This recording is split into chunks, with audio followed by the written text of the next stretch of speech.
goes live.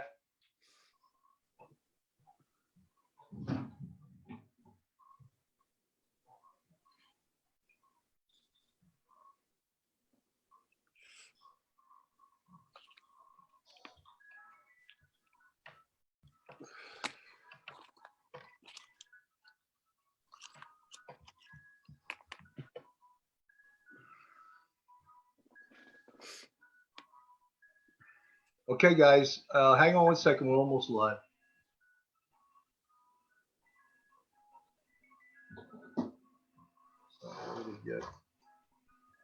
Okay, we're live, guys.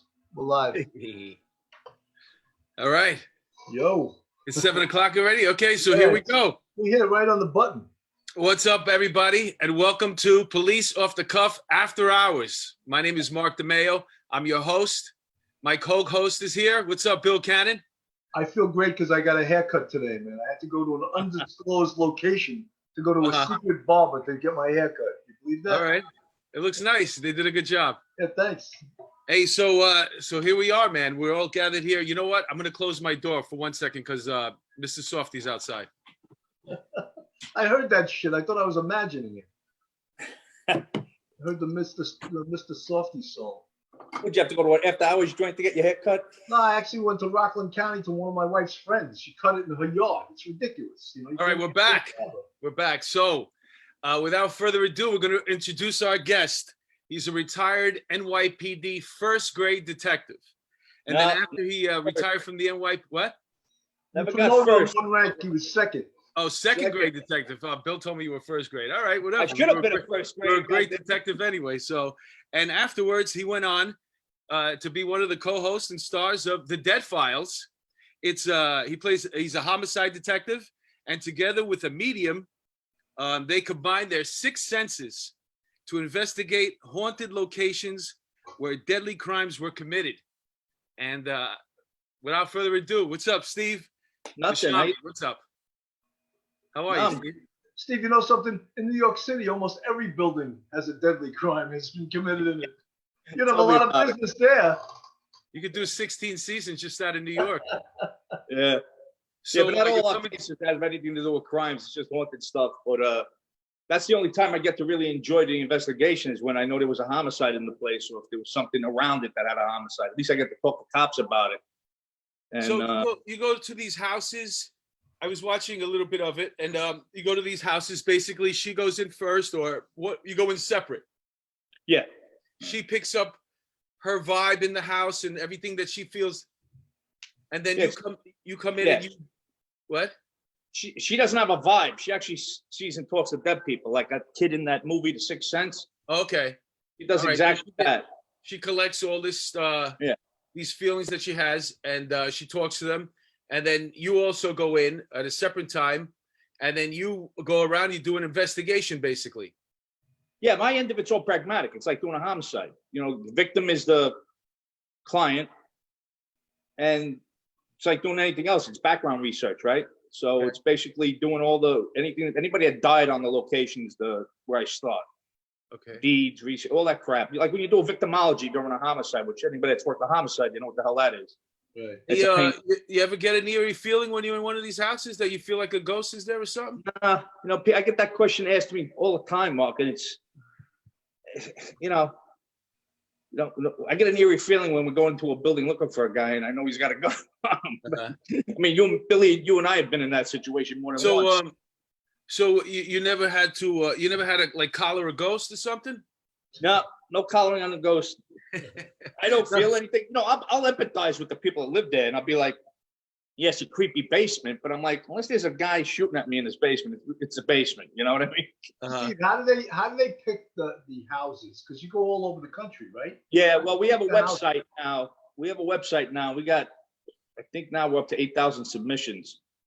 So there's a lot of criteria that's got to fall into it. A lot, like we can't do an apartment in New York City because you have to get permission from everybody that lives in the building to film there. So it's all lawyer bullshit. Yeah. And if you don't get that, you can't film there. And, you know, people got to be told they may be on camera. You know the deal. It's a pain in the ass. Yeah. So we wind up having to go. And if, let's say you have a whole house, but you rent it, if the landlord doesn't give us permission, we can't film there. So that's why most of our locations are middle of America, homes that are owned by the client, and basically that's it. But Steve, when you show up, when you show up in middle America, are you like cousin Vinny is showing up at the doorstep? What is it? Bro, you got to see some of the looks I get. If I'm wearing, how I used to dress for work. I dress the same way on the show. So if I'm in a suit, that pinky ring is heavy enough to just weigh out the whole arm. You get that? Oh my God, the Gambino crime family just showed up in Neosho, Missouri. So he could have played Salazzo in The Godfather. He has that great face. Hey, let me ask you something before we get carried away with this. Once you retired, tell me, take me step by step by how this happened. Like, how did you actually land the show? Well, it's ironic how it happened because they did that documentary, ABC News, NYPD 24/7. Okay, I was in Manhattan at the time, and I was the featured detective on the first episode. But this is after I went to Chief Fahey at the time. You remember Fahey? He was a great guy. Yeah. I said to him, I was the delegate. I was the union delegate. I'm like, listen, we're not getting fucking mic'd up. We're not getting filmed. It's not happening, Chief. He goes, yeah, no worry about it. No problem. And then they gave you a part, and you were like, all right, let's do this. No, that's not what happened. What happened was I get called to the chief's office 2 days later. He told me, Commissioner Kelly, Ray Kelly told him either they cooperate or they're out of the homicide squad. Wow. So what am I supposed to do at that time? So I'm the delegate. All right, I'm going to have to volunteer to be mic'd up because I'm not going to put the other guys, but whoever was with me was going to be on camera. And that's how it happened. So fast forward, it airs. It won an Emmy, whole 9 yards. It was a pretty well received documentary. The 24/7, right? Yeah. Somebody saw me I got a part in that movie with Ed Norton and Colin Farrell, Pride and Glory, because of that. And then I got a call from a producer one day, asked me if I was interested in television because somebody he talked to at a network, he said, yo, you want to do a show about a cop, a retired cop? I saw this guy in this documentary. Call him. He'd be great for television. And that's how it happened. So I thought it was all a joke at first. And the next thing I know, we did a couple of pilots, nothing to do with the paranormal stuff I'm doing now, but we did a couple of pilots and all the networks like, he's too rough around the edges. He's too Brooklyn. That's what I said when you got transferred to the homicide squad. When you got transferred to the North, he's too rough around the edges. Yeah. Too Brooklyn, he's too this, he's too that, he's too short, he's too fat. I'm like, go fuck yourself. I'm done.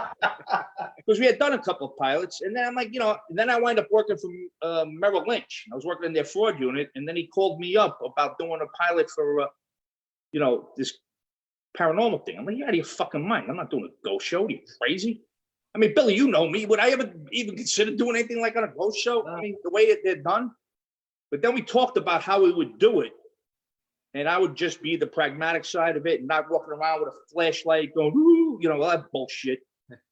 And then it would work. That side of it's fine. But I wasn't going to run around like an idiot. I mean, my integrity, my reputation, and who I am, and everybody knows me is all I got, right? I'm not going to jeopardize that for the bullshit money I'm making to be on a reality show. People think you're rich when you're on TV. But something, Steve, you got on a show, though, that at least you get compensated pretty well. Most of these ID shows, they just want to pull all your great stories and pay you nothing. Well, yeah, they want to they want to give you $500 to shoot for the day. Yeah. And you're doing 14, 15 hours, and you're like, what the fuck am I doing here? It's like doing security. Yeah. You know how many times I get called by the ID network saying, "Oh, we saw your show. We want to interview you." And they're picking your brain for free, and they just want your stories. I told them a story about this guy Steve Dischiavi I used to work with. Yeah, we had a lot of laughs, though. I gotta say that was we had a lot of laughs. So everything that you learned from being a New York City detective, you use all those skills in what you do now.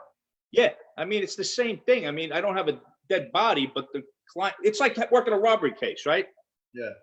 Victims alive, so you're interviewing them, and then the perpetrator is the paranormal. Like us using the computer or using CIs or whatever it is to get the information on who it might be, I use her. Yeah. She says she ran into a guy and blase, and all this other bada bing, bada boop. And then next thing you know, it matches what I'm. I don't think middle America knows what bada bing, bada boop means. I got to watch what I say on the show half the time because it goes over people's fucking heads. Yeah, but honestly, I think that's the charm of it all. You see how the networks were wrong in the beginning. You know, they were offered like 3 shows, and they had the comment about he's rough around the edges. Is he from Brooklyn? And then now all of a sudden you're on a show, you're a hit, and you have all these fans, and nobody like they don't know what they're doing. Basically, you're exactly what they wanted. And the thing is, my accent and my New York attitude is the whole draw for the most of the fans on the show, on my end of it anyway. Yeah. So I'll tell you a funny story real quick. The guy that created the show, this guy, Jim Casey, he's at a conference when it comes to pitching new shows. So it's about 4 years into the show being on. It's #1 show on the channel at that time. Couple of guys come up to him, hey, good, that's so great. You got a hit show going. And he goes, yeah, that's the guy you fucking passed on, asshole. Oh. He told it to like 3 different people there. He said, yeah, that's the fucking guy you passed on because he was too this and too that. It was like his fuck you moment, which was great. Yeah. Well, you know, I wish you were there. Steve, I auditioned and Mark auditions. We're both actors. And we get disqualified a lot because of our New York accent. You know, and it's like, I'm too old to get rid of my accent. I don't agree with that. I don't agree with that. I mean, that's my forte. I'm not going to get cast for Shakespeare. But when you're looking for a New York guy, you know, a tall as Steve Dischiavi, you know, this is it. And thank God, I want to thank you for moving to Fort Myers because you can't make a lot of the auditions that I go on. So, I'm exclusive anyway on my contract, so I can't do shit as it is. So no, but Mark, for commercials, our accent disqualifies us right away. Yeah. Like I said, it depends on what you're going out for. Yeah, if you're casting New York cop or New York Brooklyn guy or whatever, you're perfect for it. Now, the only problem we have is when you go for castings like that and you think you have to go over the top with the accent, and you don't. You already have the accent. Just talk the way you normally talk. And it's funny. I don't know if you guys notice it, but when you get an actor you know is not from New York and they try to do a Brooklyn accent and they just butcher the shit out of it. Listen, they overdo it. I was just on FBI's Most Wanted, and I played a detective, Detective Cortez. And, you know, the whole show, you know, I'm just a guest star on the show. But everybody else who's on the cast, you got the guy from Nip and Tuck. He's from Australia. Yeah. The lead actress, she's from England. 2 other people, one was from Africa. And everybody's speaking with a New York accent while we're taping, or just speaking English, let's say. Man. And then as soon as they say cut, everybody's like, would you care for a spot of tea? And then like everybody's like goes back to their normal accents, except for me. This is me. This is my accent. I don't have anything. And they're all like, oh, you got such a great New York accent. It's like, that's all I got. This is the way I speak. That's what it is, jerk off. I'm not, you know, I'm not from South. But Steve, yours isn't even just New York. Yours is Brooklyn. And yours is Brooklyn Italian, right? Yeah. Hey, do me a favor, motherfucker, right? That makes it even worse. I mean, early on, I kept saying "yous" right on the show, and I kept having to edit it. And then, you know, I'm like, so now when I say things, I gotta watch that Brooklyn doesn't, you know, like. Yeah, but that's your charm too, man. That is totally part of the whole charm to this. And you know what? Fans love it. Like, you know, I've been saying "rap bastard" for 100 years, right? Or the filthy whoos, right? How long have I been saying that? Since I'm 10, right? Yeah. But for some reason, the fans, when I say it on the show, and they used to edit all that shit out early on. They took it all out. Yeah. Somebody had the sense of, well, maybe we should put more of this in there. And it's like a big hit because people get a kick out of it. Because someone commented on our site that you said to someone, "Are you boozing again?" Yeah, that's what I'm like. Well, you know, I saw a pink elephant come through the door. Are you fucking boozing? I mean, you know. They don't hear these New Yorkisms, and especially like copisms. People love copisms, you know. Yeah, I have to say, I think it's some kind of animosity, or in a way, or it's just like a control thing. Because the reality is, it's people in Middle America are fascinated by it. They're fascinated by the accent. You know, they're fascinated about the stereotype, and you know, whoever did your still when you're walking and you got the suit on and you have the reporters memo book in your hand, the reporter's notebook in your hand, and you just that swag that you have. There's so much in that picture. There's so much swag in that picture. Yeah. It's attractive. I was on the job when they took that photo. That was a promo shot. It looks like you were. It looks like that was a promo shot for the NYPD 24/7. So that picture was taken in 2003 or 2004. I was up in Manhattan North. That was up in Harlem. Don't you remember when they came to the office? The girl and the guy were there to do the photo shoot. Yeah. That's when I went to the gym and I was pumping up in case they were gonna include me in on. She was a good-looking girl. I remember that. When they came up and they wanted to do 24/7. And obviously you got into it because you said you were a delegate and you don't want to expose any of the other detectives that you were working with. The detectives that didn't make the cut, as you were filming, did you feel any animosity, like they wanted to be part of it? No, everybody kind of got on board when they saw that the whole office got on board once they realized that they weren't out to hurt us, because that was a big thing. You know, don't take cheap shots. You know, that was the biggest thing with them, is like, you know, I'll leave the cameraman, and we did it a couple times. I'll leave him up on 125th and Broadway. I don't give a fuck. Yeah. You want to fuck around and try to make us look bad.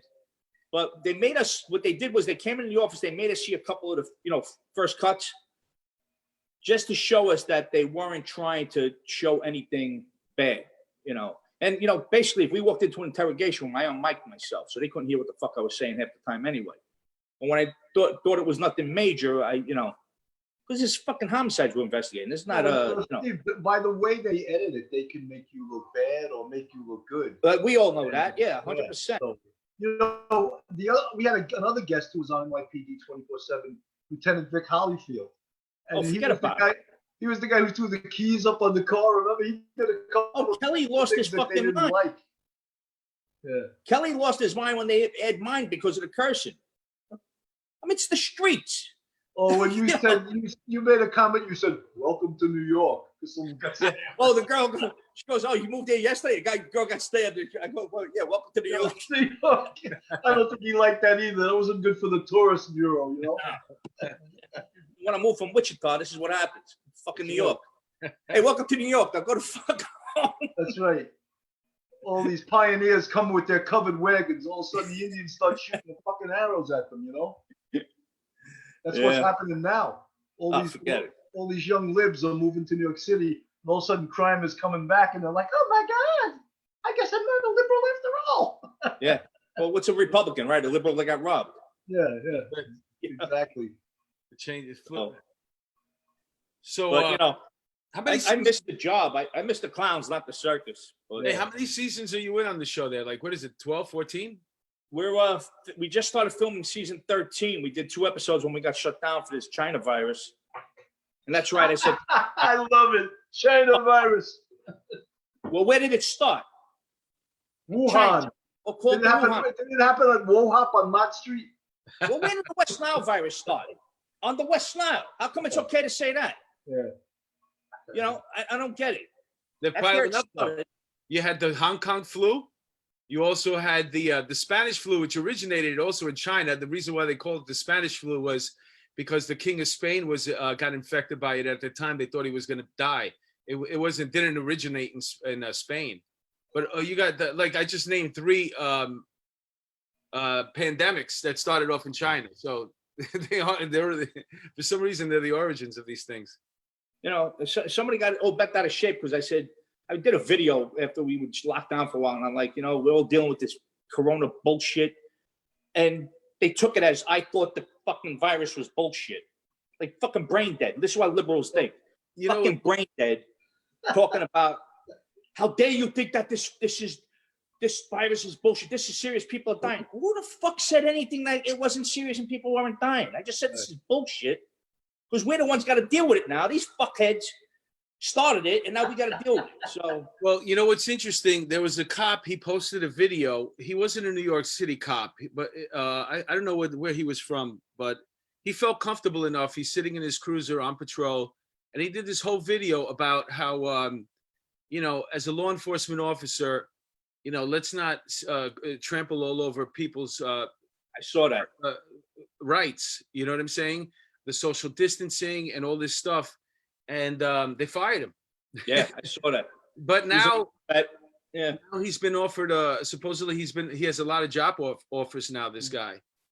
Well, good for him, but I mean, everybody knows when you're on the job, you just gotta, you gotta bite your tongue Right, sometimes. you don't have freedom of speech when you're on a job. That's why No. when you get off, it feels so liberating to be able Well, to it's actually an even say worse something. spot. Like, I'm sure once this airs, I'll hear all from Hollywood of how, like I made a comment about how come it's okay for the left to say whatever the fuck they want politically, the actors I meant, Yeah. and specifically.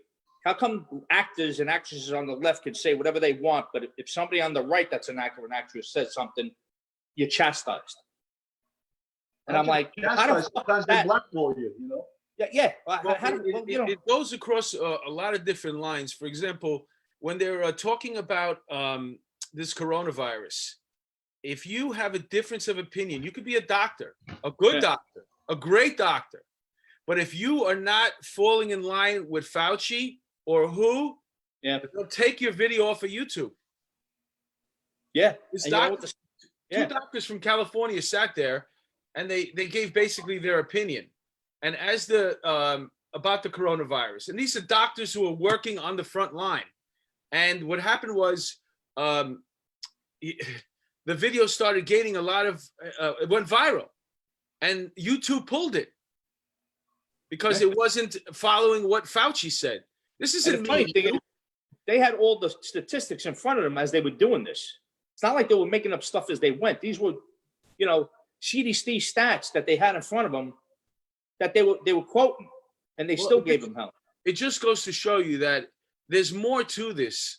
It's not only that you have to follow exactly what they want you to do. Even if you're a professional, a doctor on the front line, they don't want to hear from you if you're going to disagree with what's going on right now. No, I mean, if you're not with the mainstream media's train of thought, they don't want to hear it, and you get pulled. I mean, but yet, Steve, all of us, we all take this virus very seriously. how can you not? So you're sheltering in place when you go out, you have the mask on. I'm taking it seriously, right? I mean, I'm no puppy that, I'm not a young kid that doesn't have to worry about it, But in the same vein, they got to open this economy back up, and this country's going to turn into ashes, I got news for you. I'm online. I applied for unemployment. They denied me. Then I tried applying for something else.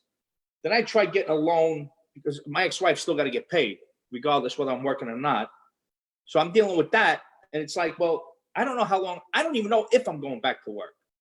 Because if their criteria is one person gets test positive for COVID, we got to shut the production down. And then what do we got to do?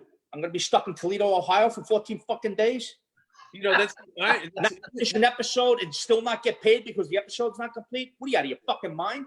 Yeah. How do you go back to work like that? Isn't it ironic that the side that's pushing adamantly about stay in place, and mind you, I'm not talking about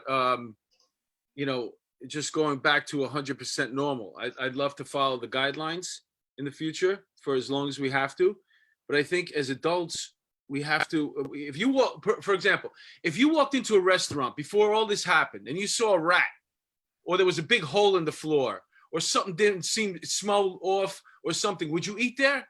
No, of course not. No. So if I go into a restaurant and there's no social distancing, nobody's wearing a mask, all this, that, and the other, I have the right to turn around and leave. Absolutely, 100%. So why are we holding these businesses back? It's ridiculous. And I don't know if it's ever going to bounce back because I was out of work in 2018 for, I think, 11 months without a paycheck because of changing over of the networks. Finally, I get back to work, new contract, bunch of episodes. People are like, oh, you're swimming in it now. Swimming in it? I still got to pay for 11 months of credit card debt that I went into because I had no income. Right. So people may be getting all these, $1,200 or whatever the fuck they're giving out now. How's that going to pay for 5-6 months without a job? Hey, no one knows your financial. No, situation. hell no. But you, dude, I was working you could ask Bill what my schedule was like. 4 jobs. I work as a concierge in a building. Okay. I was working in the police academy as an actor. I'm a stand-up comic. I perform 5 nights a week, and any acting gigs that I get. Right. You know what I'm saying? So, and now I'm down to one source of income, which is the part-time gig that I held, thank God, because, you know, I wanted to put my kids through college and they don't pick up no student loans. So, you know what I'm saying? That's the only reason why I held on to that job. And now it's the only one that I have because like you, most of my pension goes to, you know, making sure that, you know, my family has a roof over their head. No, And you know what I'm saying? You know, I got, you know, I did everything they said. I got my mortgage deferred for 3 months. I tried to get my car payment deferred, but that you needed a degree in fucking engineering to figure out their website. It was out of control. Yeah. And, then, I cut out my lawnmower guy. I just fired him because he ran over my fucking sprinkler heads anyway. So he's gone. So I'm going to go out and buy a lawnmower and start mowing everything myself. I've been taking care of the house myself. So, you're making ends meet, but you're really not because you still got bills to pay. You know, the electric company ain't giving you a fucking break. You know what I mean? They're not giving you a break. The point I tried to make was that, you know, everybody who's so steadfast about stay in place, stay home, everything that you see, stay home. Yeah. Well, it's all the left. Meanwhile, they're all out of work right now. And they're all dragging their feet. A lot of these production people, we're not just talking about the actors of the TV shows. Yeah. We're talking about all the people in the background, those union guys. Those union guys are getting their unemployment. But I don't think if you're a star of a show that your unemployment check is coming and it's what it used to be. No.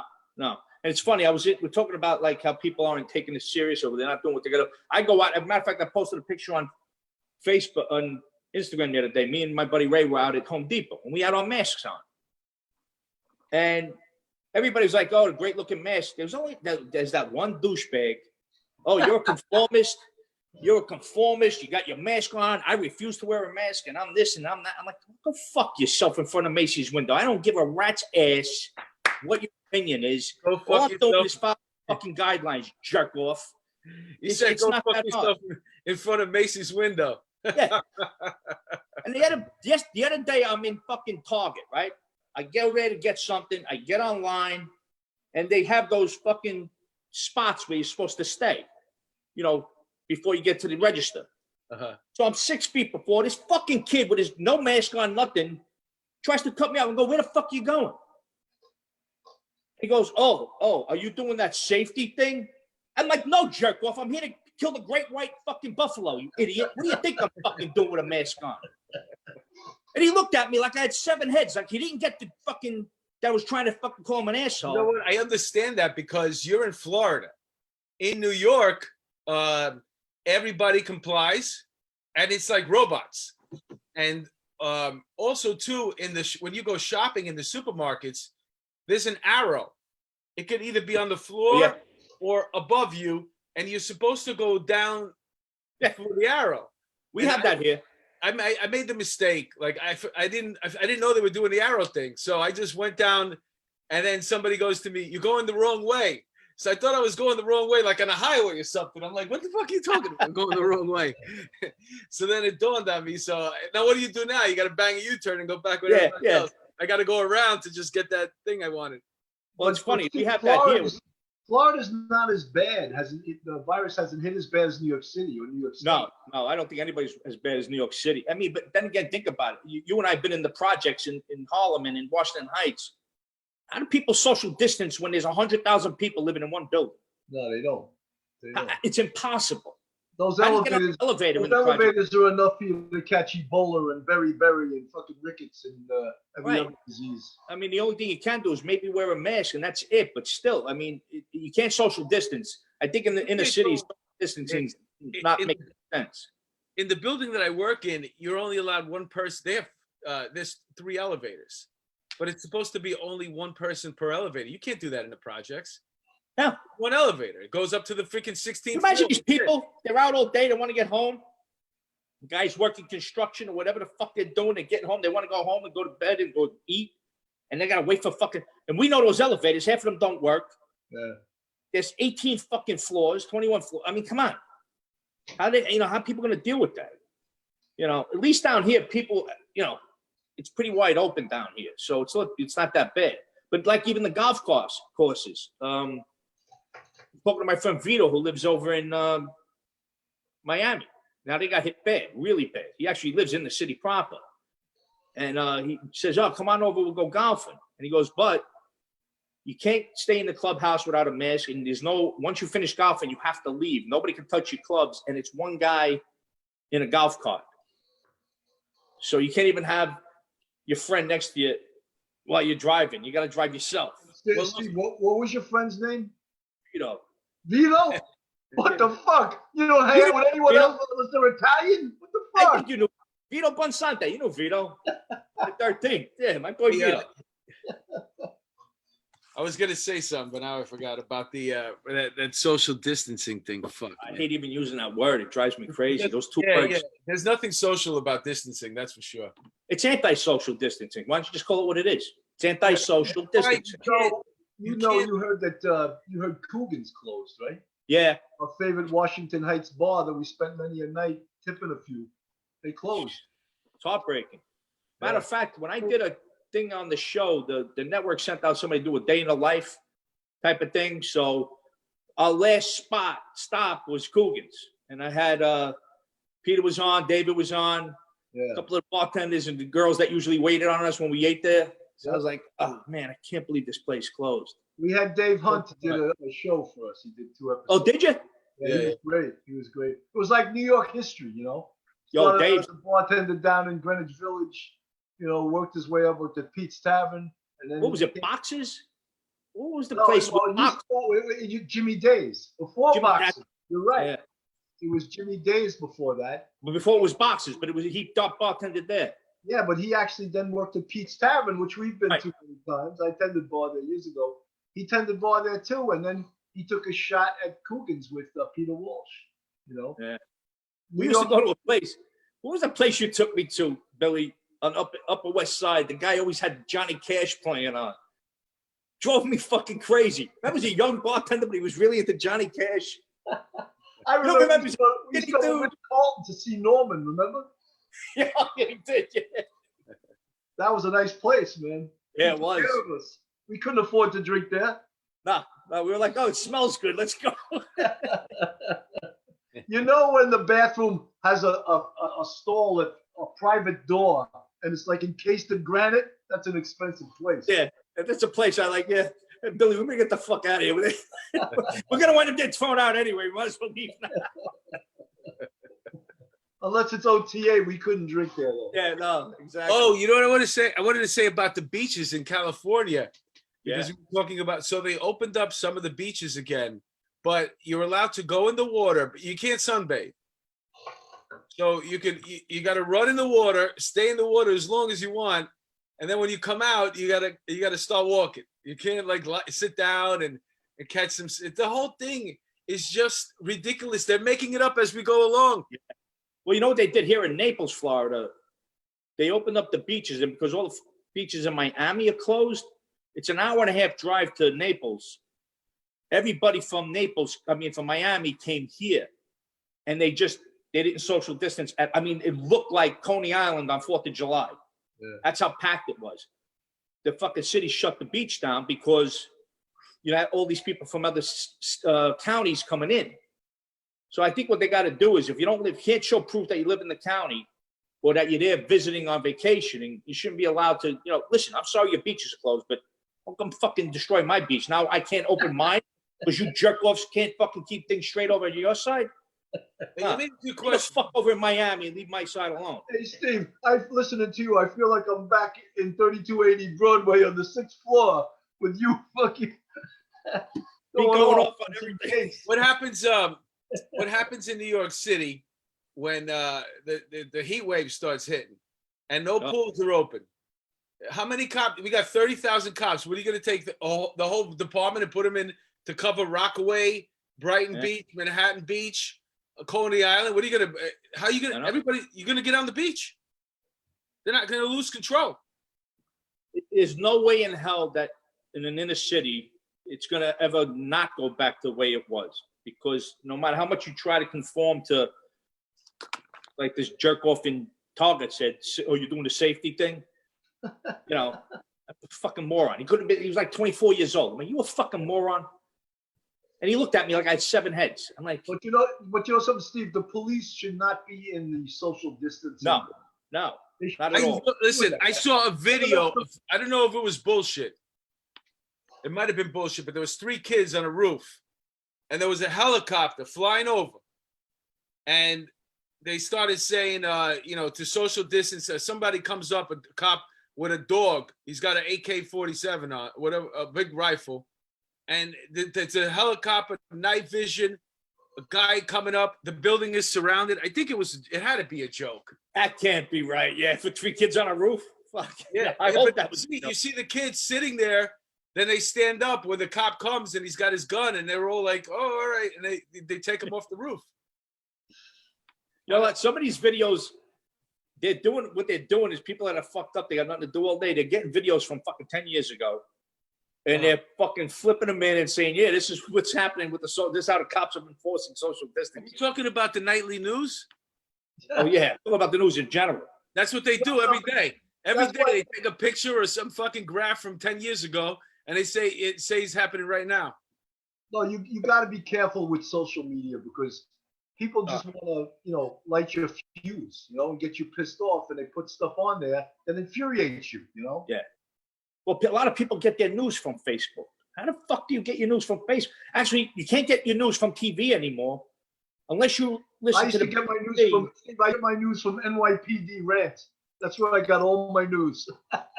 Yeah. The cop channel. It sucks though that we're in a society now that we have no, like when Walter Cronkite or Bill Beutel or Roger Grimsby was on TV, did you ever know what fucking political party they were with? Never. Wow. Never. Not one fucking time did you know who they voted for. All I kept thinking to myself is when we were growing up, watching the news, for some reason, I felt like they were telling us the news, the truth. That's what it was. But that stopped a long time ago. But you never knew who they voted for or what their political party was. They told you what the fuck was going on. Here are the facts.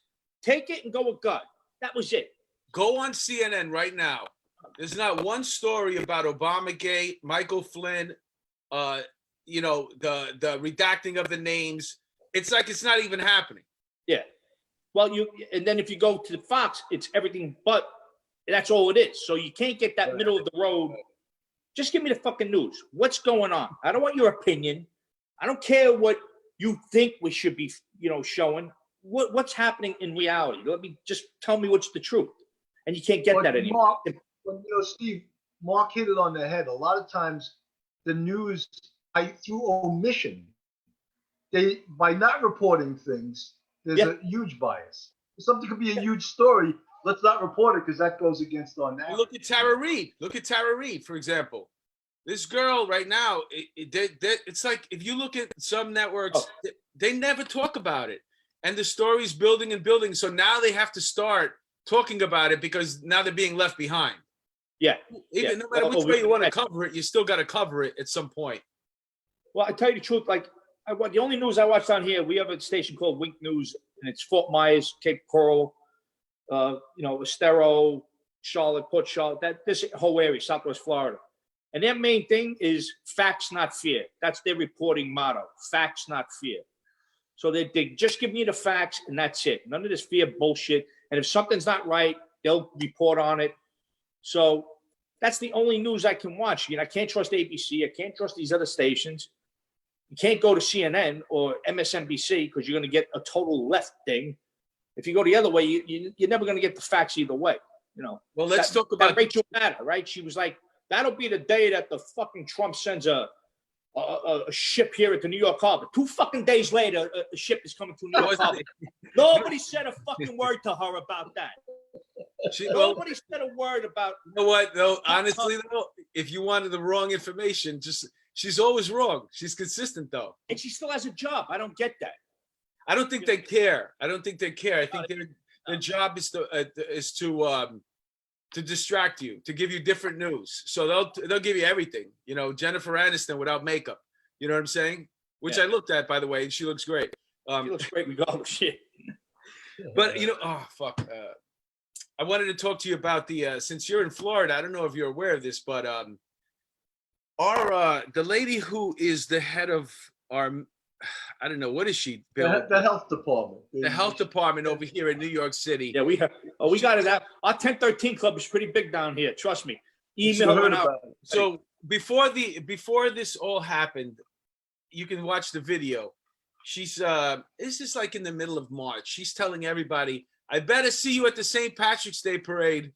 There's no reason why we should all be together, and there's nothing to fear. This is the lady that now is sitting there and is telling de Blasio and I guess it's the chief of the department about how it'll be I don't give two rats asses about the cops and their PPEs.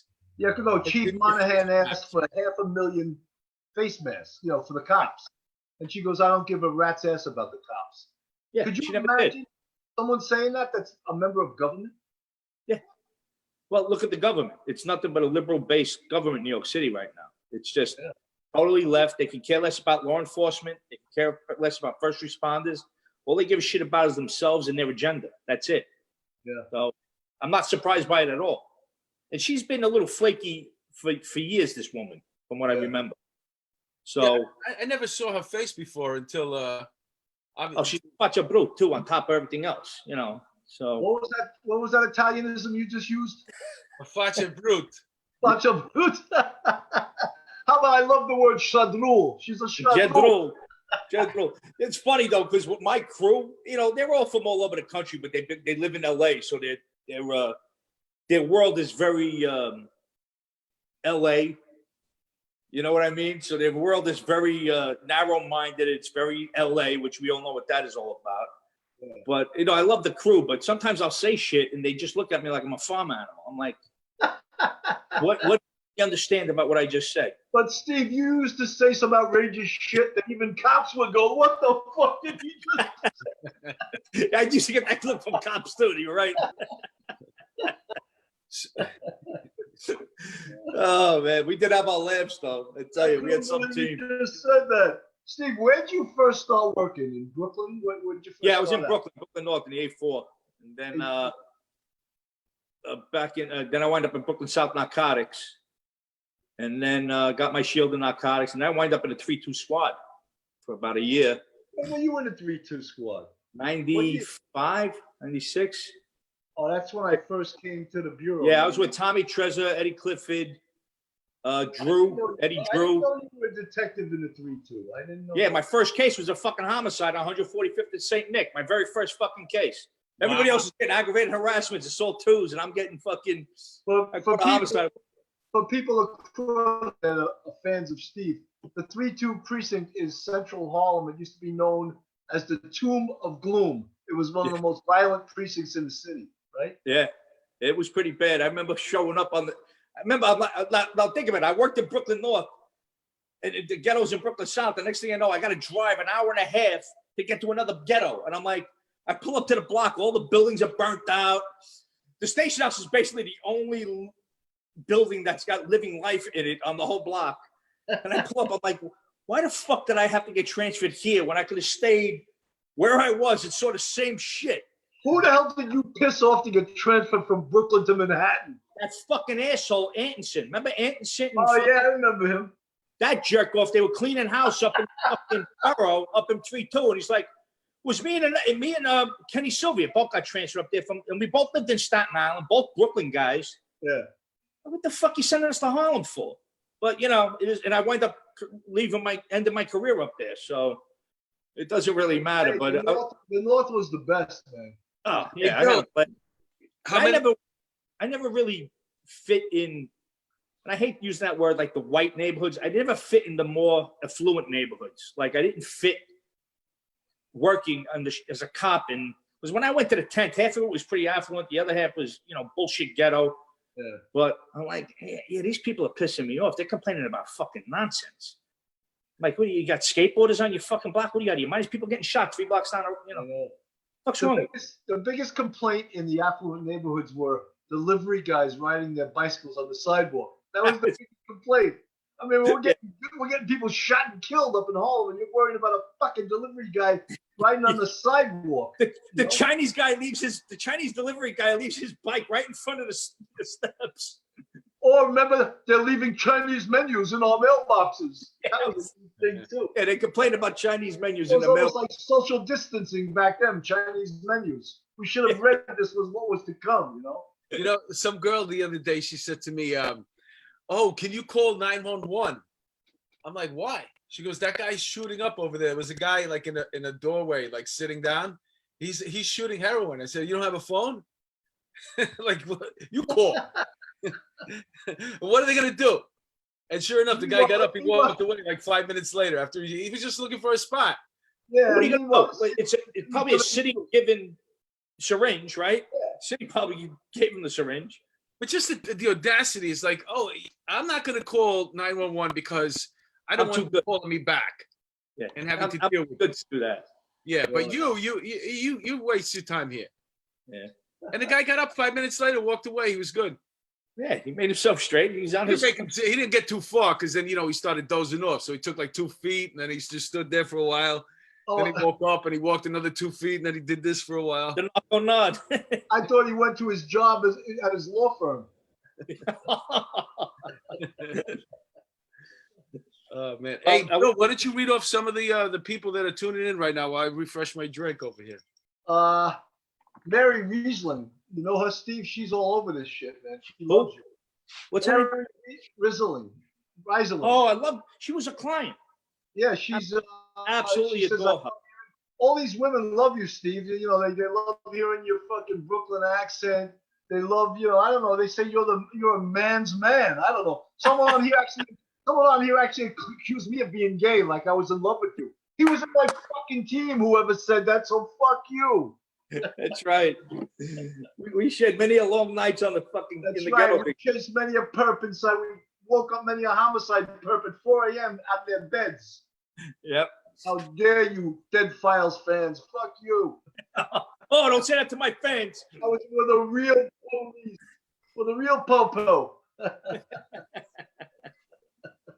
was going to say. History. A lot of fans don't realize our history. No, they didn't know. Do you remember? Remember that case? I'm going to bring up one case that was sort of spectacular. And I'm going to give the people credit whose case it was. It was Matty Thorson and Kim and Benoit did an amazing job on this. It was a body in a suitcase in Harlem. And when we opened up the suitcase, the body had no head. No head, yeah. Yeah, no head. Remember that? But I remember when you were doing the 49 for that. Tommy Trezor screams out, "Body recovered." It goes, "Body in suitcase, head not recovered." Make sure you put that in the report. The moral of the story: quit while you're ahead. Oh, we got that guy on the fucking receipt or something. What did we get him on? No, what happened was we were all smart enough to know don't touch the suitcase. Yeah. Yeah, the office of the chief medical examiner came there. They threw the whole suitcase into their truck. They opened it up, and inside her jeans pocket was a note that said Rosa and a telephone number. And that's what cracked the case. Yeah. We tracked the phone number to a bodega in Brooklyn. Was it Brooklyn or I think it was Brooklyn. Yeah, and then we showed the note to this woman. She goes, "Oh, I gave that to this woman that sells ices on the street." That's right. Those big blocks of ice, you shave the ice and then pour that shit in it. That's what this lady did. So Piragua. That's what basically cracked the case open. And then they figured out, they traced it back. Anyway, long story short, they traced it back to Corona, Queens, and her husband killed her. We asked, that's what it was. What'd you do with her head? He goes, "I don't know. I threw it in the dumpster." Yeah, right when we grabbed him. Hey, guy, where's the head? Then we look at the refrigerator, make sure the head wasn't in there. You know what's freaky? That was about the 4th or 5th body in the suitcase I had during my homicide career. Yeah, and half of them were no heads because they couldn't fit the head up the suitcase. No heads, no. Piragua. And I remember 2 kids found that suitcase and they freaked the fuck out when they because they thought, they were like, "Oh shit, there's got to be some good shit in here." And then they, being smart Harlemites, they opened it up. They went, "Oh shit, they're gonna pin this homicide on us."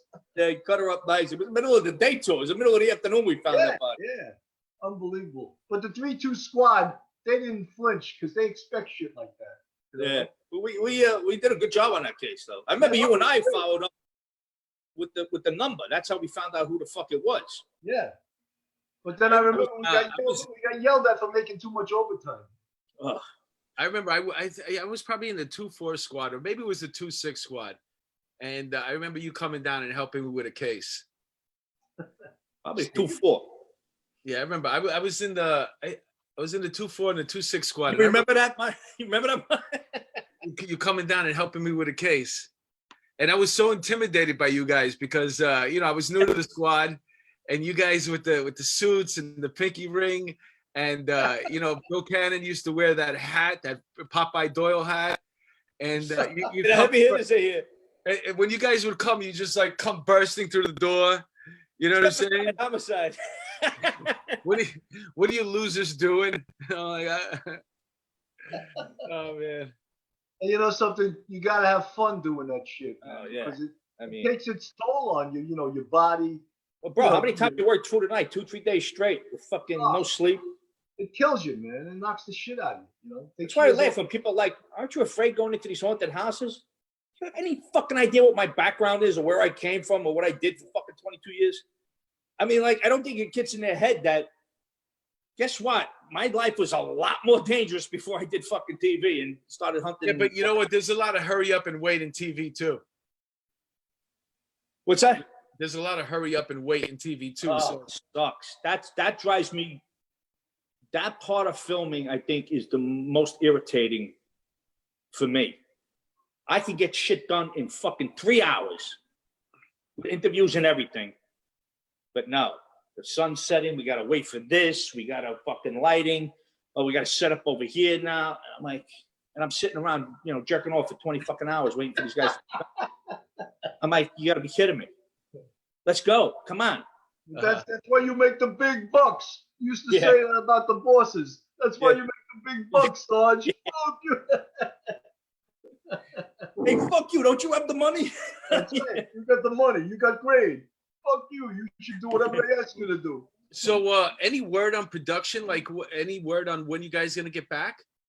You know what? When we were talking about it earlier, I had a call with my executive producer, and he was like, "We were thinking about maybe June, but it's already what, May? What's that? 14th? 14th. Yeah. It's already halfway through May, and there's no talk about what day we'll start. And then they're talking about, well, if we fly, do we have to get everybody tested first? Do we have to test the clients? Do we have to test everybody? It's going to be impossible. First of all, who's going to fucking do the testing? Who the fuck's going to pay for it? And if somebody does come up positive, what do we do? Shut everything fucking down? Yeah. Again? It's either you go in balls to the wall, or you don't do it at all. Steve, that sounds like, remember when you worked at Fresh Kills during 9/11, right? Yeah, yeah. Fresh Kills was this big dump that they would take all the debris from the World Trade Center and dump it, and then we would sift through it looking for bodies. We didn't have masks at the beginning. Right, we had shit. All right, here's the procedure. After you come out, you gotta take a shower, and then we're gonna spray you down. That lasted for one fucking day. And they were like, yeah, that was the best. Yeah, you're gonna wear a Tyvek suit. We're gonna spray it, and you put another suit on. Right, that lasted about an hour, and they were like, "This shit's not." At the beginning, none of us had masks or anything. Wow. We dealt with it. Unbelievable, right? I mean, even down at Ground Zero, how long before we got masked? 3-4 days before everybody got them. At least. I was there the first day, so were you, right? You were there the first day? Yeah. I was no masks. 15 hours, no masks. I went down the first day too, but my job wasn't. We were sent to Jersey, to Hoboken, to set up a triage. Well, it's funny. That's where they broke it down after. What happened? Bayrock got run over by one of the radio cars. Yeah, Sergeant Bayrock from South Homicide. They had to take him over there in a fucking what do you call what's the police in the fucking harbor unit? Harbor had to take him over to Jersey, and I think they took the Hoboken General. That's where they fucking set him up. Well, yeah, he was one of the only patients there because we broke down that triage there in like 5 hours because everybody died. There was no recovery. Yeah. Well, yeah, St. Vincent's, all these other hospitals were all ready for everything, but nothing, ever came of it. It was funny because I remember getting triaged that night at the hospital across the street from the police academy. And their biggest concern wasn't that my eyes were beat red from from the steel dust. They were concerned because I was angry, and they thought I needed emotional fucking help because I wanted to fucking suit back up in my Marine fucking fatigues and go kill somebody. And they thought that was the biggest problem, not my lungs, not my fucking eyes, nothing like that. So the doctor comes over, we're going to have somebody talk to you. I'm like, about what? Well, you seem a little distressed. I'm like, get the fuck out of my face, doc. I swear to God. Just fucking give me some eye solution. Get this out of my eyes. Get the fuck out of my face. Because I'm angry because we just got attacked. I get that when I go to the Mount Sinai physical. They have you fill out these forms and they say, how many drinks do you have a week? So, of course, I blew up the fucking machine, And the one doctor, she's Russian. She goes, I'm a little concerned about your drinking. Yeah. Fucking kidding me. When you see what I seen, lady, maybe we'll talk about drinking. Yeah. I mean, what is this number with the drinking? Every year you have to do a physical. No. What I'm saying is just that these unrealistic numbers, this 2 to 3 drinks a week. Who the fuck does that? Well, first of all, they consider anybody that drinks every day an alcoholic. Now, my grandfather and my parents drank wine with every fucking dinner. They weren't alcoholics. They had 2 glasses of wine with fucking dinner. That's the European way. He lived to 100, right? There was not. My grandfather was 89 when he died. Drank a glass of wine, 2-3 glasses of wine a day, if not I'll take more. 89 right now. I'll take 89 right now. Exactly. I don't know how long I'm going to live. But so their way of listen. I'm 5'8". I'm supposed to weigh 170. I tip off at 220. So where the fuck am I going to lose 50 pounds? I think I came out of this room at 170 pounds. With swag, though. With swag. Swag. Plus, even Steve, I don't know if everyone realizes you're a Marine. Hoorah! Once a Marine, always a Marine. I graduated boot camp. I weighed 202 pounds. But according to the fucking stats, I should weigh 170. Yeah. I was in the best shape of my life. 4% In all fairness, though, you got a big head. My head is huge. All your weight's in your head. I got weights in my head. Rocks in my head. That's why I got. I'm Italian from Brooklyn. Of course, I got rocks in my head. How tall are you? 5'8". 5'8". Proud of it. I don't give a fuck. People think I'm 6'4". I'm like, what are you, crazy? I'm a guinea from Brooklyn. What's wrong? Hey, what kind of? My parents were born in 1920 and 1923. The gene pool of tall kids didn't come out till way after I was born. Hey, Steve, what kind of car did you drive in 1985? 85, I think I had a 77 Grand Prix. Wow. With the crushed velour interior with the swivel bucket seats. Did you have that fucking Italian horn on the mirror? I did, the Italian pepper. The pepper. I got that at the car wash, and right under that was the disco ball. I used to have an 83 Coupe de Ville, and I had this bow that I got from the flower shop. Remember the bows they used to put in the rearview mirror? The thing was so fucking big, I couldn't see when I made a right-hand turn. And one time I ran this lady over, and thank God she didn't make a big. I didn't hit her hard, but she didn't make a big deal. I was a kid, She could have ruined my whole life, but it was because of the fucking bow. The best is when you went to the car wash and they had mixtape number 18. Oh, yeah. Songs from it. It was all the disco songs from the 70s. Yeah. That was great. Did you have an 8-track player or what? I originally had an 8-track player, and then because my first car I ever owned was a 75 Cutlass Supreme. With silver with black interior, and that got stolen. And then I went to the service. I came home. I went to get a 77 Grand Prix, but that came with the 8-track. So I ripped that out. Big shot. Got himself a cassette player. How you doing? And all of that just to play Jerry Vale? Jerry Vale. Mix number 18 from the car wash.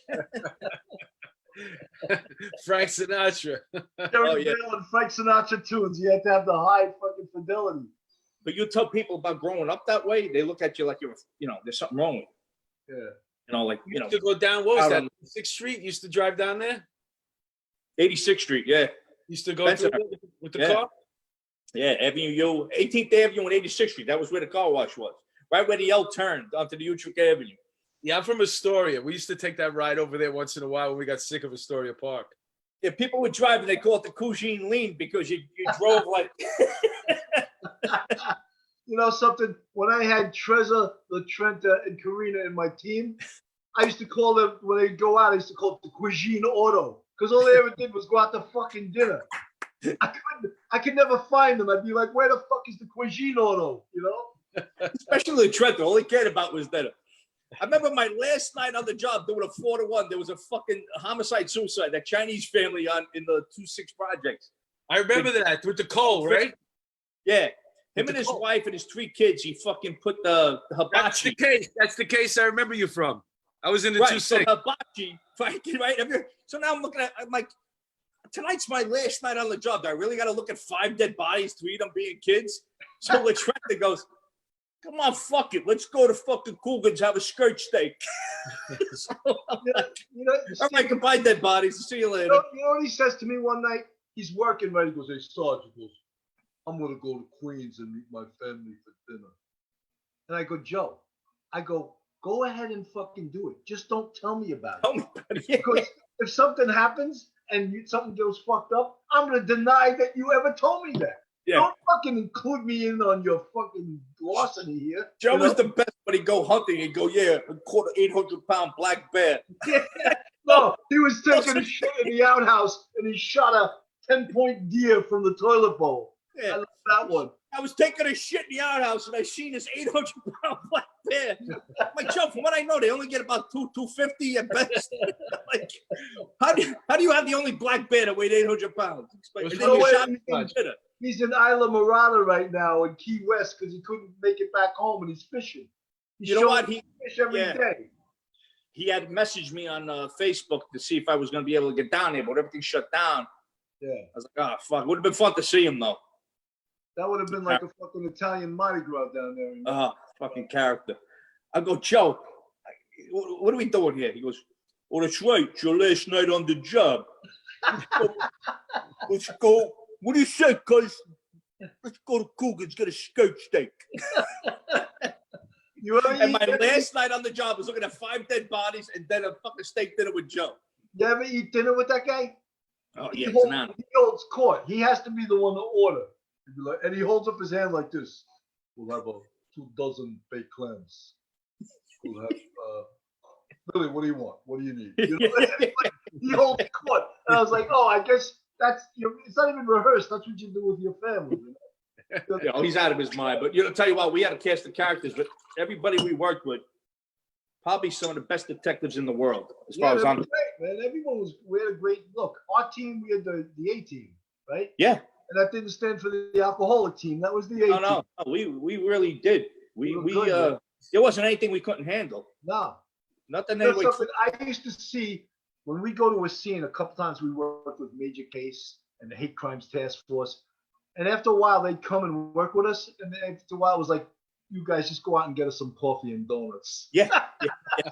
They were like, who the fuck are these guys? You know? Yeah, we're the guys that get shit done. We're the ones that solve things. Yeah. Because get out of your fucking category 1 cars. Everyone came from a numbered squad. That's how you become a great investigator. Yeah. Working in a numbered squad. If you've never caught a homicide, if you've never been in a detective squad, and I've said it, and I get a lot of crap from this, but I got my gold shield in narcotics. I wasn't a detective. I may have been a detective in narcotics that investigated major crimes as far as narcotics went, right. But I wasn't a detective. No, when I was a detective, when I got to the detective squad. Yeah. When I got a warrant squad. Yeah. I was in the warrant squad. I was in Manhattan warrants, and then they the squads were light. And, Carrick was the police commissioner. He loved warrants. But then when the other guy came back, he didn't, he wanted to backfill the squads.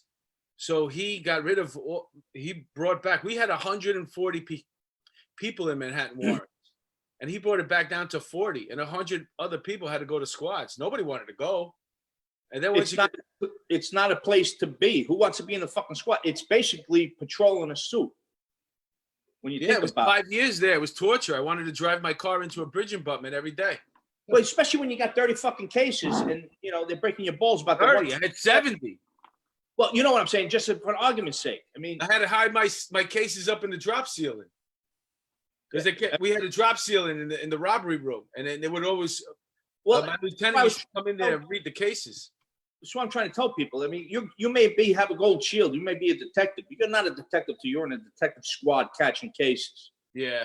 To me, Hey, but you know, Steve, one of the best training grounds to be a squad detective is RIP, because Yeah. RIP does unbelievable work. And well, people out in the country, New York City used to have an investigative team called Robbery Investigative Program. right. And it was usually, when it started out, it was 1 sergeant and 12 detectives. And that's where you really cut your teeth on investigation. And then you work your way apart from there. Yeah. That's where I had to go.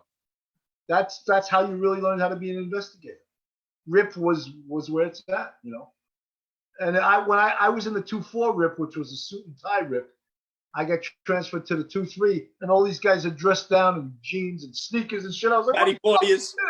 I My go, boy what up, Patty man? Porteous. To work?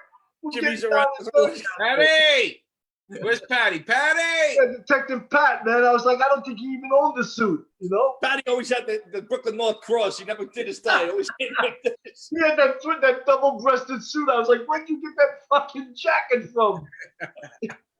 Double-breasted Even- Coming out in the 40s. double-breasted suit is funny.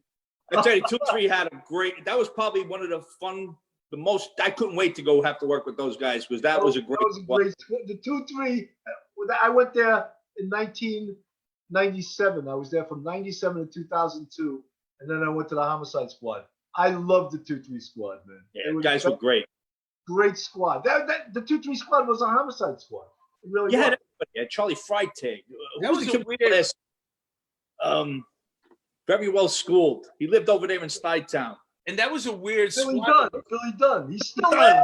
I not remember his name. Father Dunn. We call him Father Dunn. Monsignor Dunn. Actually, he's in my phone as Monsignor Dunn. That's why I can't remember. He's still in the 2-3, Billy Dunn. Oh, Hey, come on. wasn't the 2-3 though that the squad room was unusual? Like the cell was like in the middle. Yeah, it's as you come into the left. It's on the left. Yeah. But the squad room was all there. Then they had another room in the corner. Yeah, there's upstairs where the lockers are. There's a TV. It wasn't a good design. Yeah. No, weren't we working a homicide where they put us in uniform because it was a blackout? Do you Oh, remember I that? remember the blackout. I'm not sure. man. After I remember 9/11, blackout. homicide up in the 2-3, and I'll never forget this. So we got to go back to the office and put our uniforms on. Now we're trying to do a fucking homicide with fucking uniforms on. And my Corafam shoes, the shiny shoes, were so old. I'm walking into the 2-3 squad, they explode. Oh yeah, that used to happen. Shit everywhere. And now I'm basically walking on my fucking feet. You know when that happened? I went to a funeral, and I thought it was because and I was in my dress gear, so I wore the shiny shoes. And I think what happens, the heat makes those fucking the rubber on the explode. That happened to me 3/4 of the day. Well, yeah, this was the summertime. It was right in the middle of, that's when the blackout happened. And I'm like, no. So now I got to run back to the station house, driving a car. My office, driving a car with fucking my foot, no shoe. And I got fucking $200 dress shoes on with my uniform. I was at a funeral, and then you know how you go out, you hit you might stop off for a cold one before you go back, wherever you came from to your command. I never did that. And then before you know it, I'm like there for 5 hours, and I have no shoes on. My feet are literally touching the floor, and for 5 hours drinking. And everybody's screaming like, "What the hell is this black shit all over the floor?" Like, Steve, I kept my 9/11 shoes even when I retired. I still had them. I couldn't part with them for some reason, man. what's that? The what? My 9/11 shoes, the ones I wore traipsing through the towers. Want to laugh? I still have that suit. And the shoe. It was an olive green with burgundy pinstripes going through it. I'll never forget it. It was a Jones of New York suit, and I still have that suit. I can't wear it. Where were you, in South Homicide then? Yeah. I still have the windbreaker. I got the picture right there. I still got that windbreaker from 9/11. When I responded down there, I was in the 2-3 squad back then. I wasn't in homicide. I had just gotten the bagels for the guys at the office when the second plane hit. And then fucking, I'm like, the first plane hit. All right, let me go get bagels and coffee. Well, the bagels anyway, down the block. And I came back, and they're like, as I walk in the door, a fucking second plane hits. I'm like, then we get in the car and we take off down there. Matter of fact, oh no, yeah. And then we get down there quick. And then I'm like, what in the fuck is going on? You know, we all know what happened after that. We don't never got to eat the bagels. Yeah, never even got to eat a bagel. We didn't. You never got to put the mozzarella cheese in the no sauce. mozzarella, no roasted peppers, no mozzarella in my everything bagel.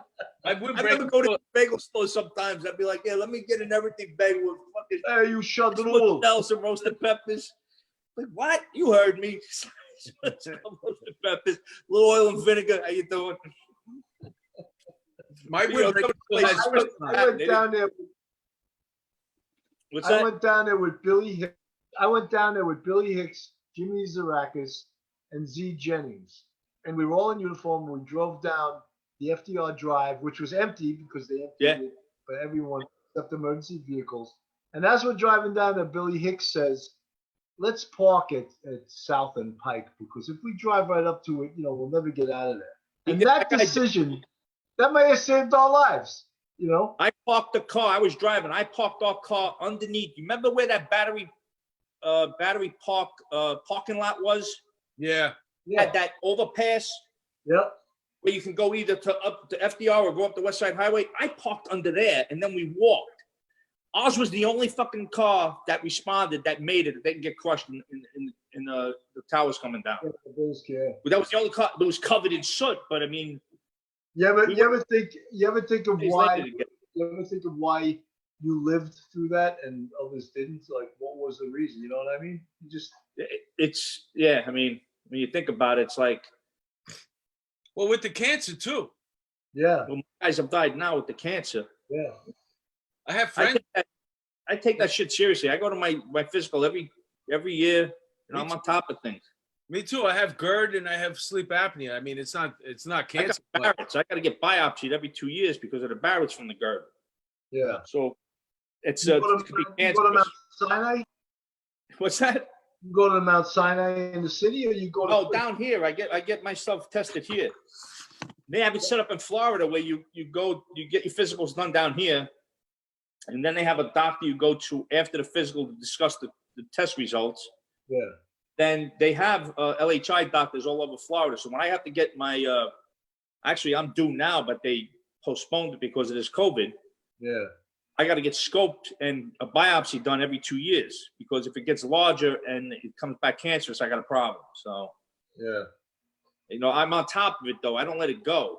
But, no, you got to stay. All of us guys have residual effects from the World Trade Center. I don't know. I'm on that Brio. I'm on all kinds of Brio. I got a nebulizer machine here for my lungs with the albuterol. Yeah. I mean, it sucks. Yeah. No, we all have it. We all have some kind of issue. My friend Bobby Gretler, man, he's got cancer bad. He's I think he's on his 48th or something like that.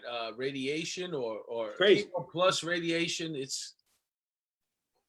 I mean, we're coming up on years. It'll be 20 years, not this year, but it's almost 20 years. 18 months from 20 years is happening. We're talking about a guy who's 6'5". He weighed like 280. I remember we used to go out to clubs. Remember there was always that one club during the week that was good, and and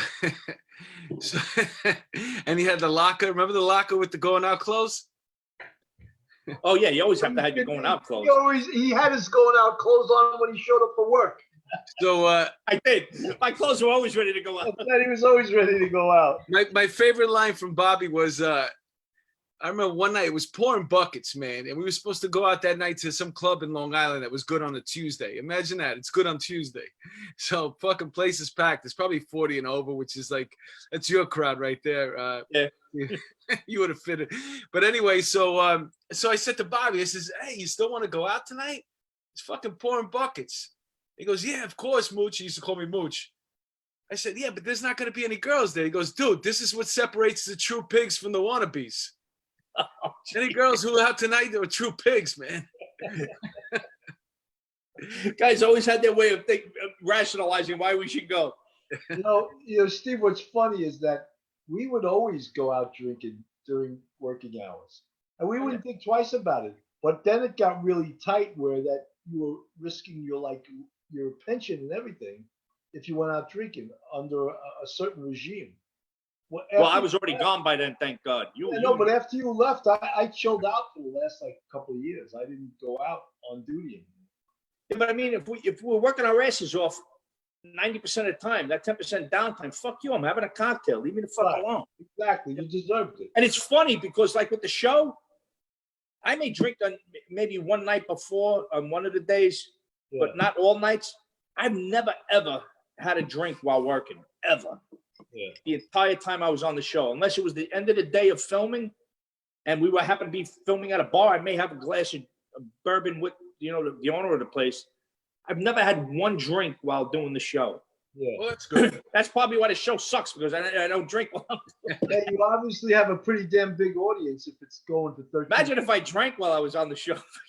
But does 13 seasons equal 13 years or no? No. So we have 13 episodes. Reality shows are 13 episodes a season. That's what it goes from 6 to 13. 13 being the most they get picked up for. So saying we're not 13th season doesn't mean 13th year. Not like when we were growing up, where 26 episodes was the entire year, and then each year you had a new series. So with us, it's 13 episodes, but we've been on air since September 23rd, 2011. That's when we first aired. Yeah, I got out in 2012. Wow. Yeah, 2011 is when we aired. We started filming in November 2010. And we did the pilot, the sizzle, in 2009, in the summer of 2009. Yeah. That's how, so we're going back 11 years when I started actually doing this stuff, which is crazy. I mean, if somebody would have told me, well, Steve, you're going to be on TV for 10 years, 9 years, whatever the fuck it is. Like, yeah, okay. Yeah, jerk me off. Stop the bullshit, Yeah, but you've already. That would have been eating my words. Got a great career with this already, I find it, I'm always astonished by it. Like for me, I'm just like, every time we get picked up for a new season, I'm like, really? The numbers don't lie. The fans like the show. I mean, it's a unique show, even though it's a paranormal show. It's unique in a way that, like they have shows where there's cops that are into the paranormal. I'm not that guy. I'm just the opposite. Just let me do my job. Right. You do yours, and we'll figure if we can come up with something. So, who's better? Who's better, the Long Island Medium or Amy Allen? Amy's the best, in my opinion. Amy has no clue where she's going. Now she knows the state because she needs to dress for it, because she used to pack fucking 5 bags of clothes to figure out where she was going. But it doesn't matter. She knows where she's flying into. But how many times we flew into Cincinnati? But Cincinnati Airport's in Kentucky, right? And then we wind up thinking she thinks she's going to Ohio, and then we wind up in some ass end of fucking Kentucky. Or we fly into Chicago and wind up in Wisconsin. Stuff like that. So she has no clue. And I know that for a fact. I mean, I believe in this stuff. Don't get me wrong. I'm not doubting it. I believe that we're, there's energy and there's feelings in certain rooms, and some people can't get out of this. For some reason they're sticking around. They got work. They got to finish up some work. I was never a person that always said, "There's no such thing as ghosts." I was never that guy. But I never had an experience. I never have since I've been on the show. And for me, it's like, okay, I'm not saying there isn't stuff going on. I may not believe everything the living are telling me about what's going on, but I think that's our background. Never believe anybody 100%, right? No matter what the case may be. And for me, it's just like, all right, you say you're going through this, and then if she could verify it, fine, even better. But if, you're telling me you're seeing pink elephants, and then you're telling me you're taking 5 Quaaludes a day, maybe there's a problem besides the fucking ghost. I don't know. You know what, though? Honestly, there's a movie here, and it's a comedy. I'm working on one screenplay right now, but I'm already thinking about this thing. I mean, you picture, like you, for example, rough around the edges, you get this job on a TV show, and the next thing you know, it's really a fucking ghost. It's really fucking, and you got to fucking solve the case. I mean, that's the whole movie, right? I come up to I don't think I haven't thought about that. I come up to my house and the fucking lights go on by themselves, and I'm like, oh, you motherfuckers followed me home. I got one that I'm working on right now. I think you could play Matarazzo. He's gonna play the chief. Yeah, because there's one scene in there where I got to do what I got to do, and the chief tells me I don't have an out. So yeah, that would be good. I'll have to shave. Yeah. Let me ask you something. What do you think? There's so many of these shows on TV about homicide, and one of the ones I'll just tell you, one of the ones I think is the best, and really good because it's the real characters, is the first 48. I can watch. Yeah, I don't watch it. Watch bits and pieces of them, but that's about the only one that. I mean, I want to mention any names. There's one show out there that's not on. It's apparently stopped now, but I've been to that fucking city. They got like 5 homicides in an entire fucking year, and whoever works there, it seems to think you would think there's 1,000 homicides a fucking month there. Are you talking about Lieutenant Joe Kenda homicide? I don't want to get into it, but everybody thinks it's just like, how does Colorado have so many fucking murders, man? Colorado Springs, I've been there. I was on a case there with what's his name from the 2-3. We went there to get that girl that murdered that 94-year-old woman, beat her with the fucking the lamp. Yeah. Me and Freitag, Dunn. No, Fisher, Tommy Fisher. Tommy Fisher, yeah. Me and Tommy Fisher were in Colorado Springs. We locked up the girl. We went to her house, and the Colorado Springs like, you guys got a warrant? I'm like, no, accusatory instrument. We can't have a warrant. Well, we can't grab her. I'm like, do me a favor, just knock on the fucking door. Just do that for me. So you knock on the door, and they go, I forgot. I'm gonna say Yvette because I don't remember her name. Is so and so here? Oh, she's in the back. Yeah, we're from the Colorado Springs Police. I want to talk to her. As soon as she comes to the door, I see her face. I fucking snatch her and I pull her out in the fucking hallway. But as soon as she heard your fucking accent, she knew you were Colorado Springs. Yeah, that's why we kept our mouth shut. Me and Tommy kept quiet and let them talk. But as soon as I seen her, I grabbed her by the fucking throat. You 2 Colorado Springs douchebags, you want to ask her? But you know what? They were looking at me like, what the fuck? I'm like, cuff her. Let's get a cuff. I cuff her up and I'm like, fuck it. She's ours. Steve, that was always the craziest thing. People don't understand that to arrest someone inside an apartment, you need an arrest warrant and a search warrant. Yeah. So what we would do as New York City cops would say, excuse me, would you mind stepping out into the hallway? We'd like to speak to you for a minute, right? I said, yeah, I told the guy, just tell her you don't want to talk in front of the kids because there was kids in there. I'm like, don't talk in front of the kids. Come on out. As soon as now she beat a fucking 94-year-old woman to death with a lamp. Yeah. I wasn't going to be coddling her. So I grabbed her by the fucking throat and I threw her up against the wall and we cuffed her. And these guys are looking at us like we're fucking savages. Yeah. Like, bro, you weren't at the fucking autopsy and you weren't at the fucking crime scene. Sanctuary state, But, it worked out good. She gave us a confession. We went to trial with it and everything, but it wound up being a good case. Yeah. But, me and Tommy Fisher. Matter of fact, after we locked her up, we had 3 days to do nothing. So we went fucking pounding. Oh, man, you guys had that's nice. We wound up at this place, some martini bar, and the owner was from Long Island. So once he heard us talking, he knew we were from New York, and we're in suits still. Yeah. Next thing I know, we're in this guy's fucking office, passed out. We were drinking fucking Yoo-hoo martinis that taste, chocolate martinis that taste like Yoo-hoo. See, that was good about that was what was good about being a detective. You guys got to travel, man. I never got a trip. The only trip I got was Willimantic, Connecticut. The fucking Northeast. What are you talking about? Didn't me Jimmy Zaraka send you up to the fucking Bronx to find a kid that had Willimantic, Connecticut. I was like, what the fuck? Why don't I ever get a trip to somewhere nice, I remember that day too. We were in the 2-3. We were in the 2-5 and we were looking at where the kid lived. The mother had a fucking 61, a complaint report, and she had a sister that lived in the Bronx on the complaint report. So I called Billy up. I'm like, bro, she's got a sister that lives in the Bronx. He goes, all right, we're headed over there now. Sure as shit, the kid was there. They're like, oh, thank God we got him. You know what's funny? All the stuff you do, dude, in your police career, if you don't write it down, you forget a lot of amazing. Well, I don't remember a fucking thing. Like, unless we're talking about it, like people go, oh, you must have 1,000 stories. I'm like, yeah, I got them somewhere in here. Yeah. But You I've had detectives and cops come up to me and say, "Hey, Sarge, remember when we did this, that, and the other thing?" And I'm like, "Yeah," and I have no recollection whatsoever. You know? Yeah. I was doing comedy in a show, the Eastville, and one night, one of the waitstaff there, she said to me, she goes, "Oh, I didn't know you were a detective. You know, you must have handled some really interesting cases." And I go to her, "Nah, most of them were bullshit." And then it just, and she was like, "What do you mean?" I'm like, they're usually just fucking nonsense. It's like, the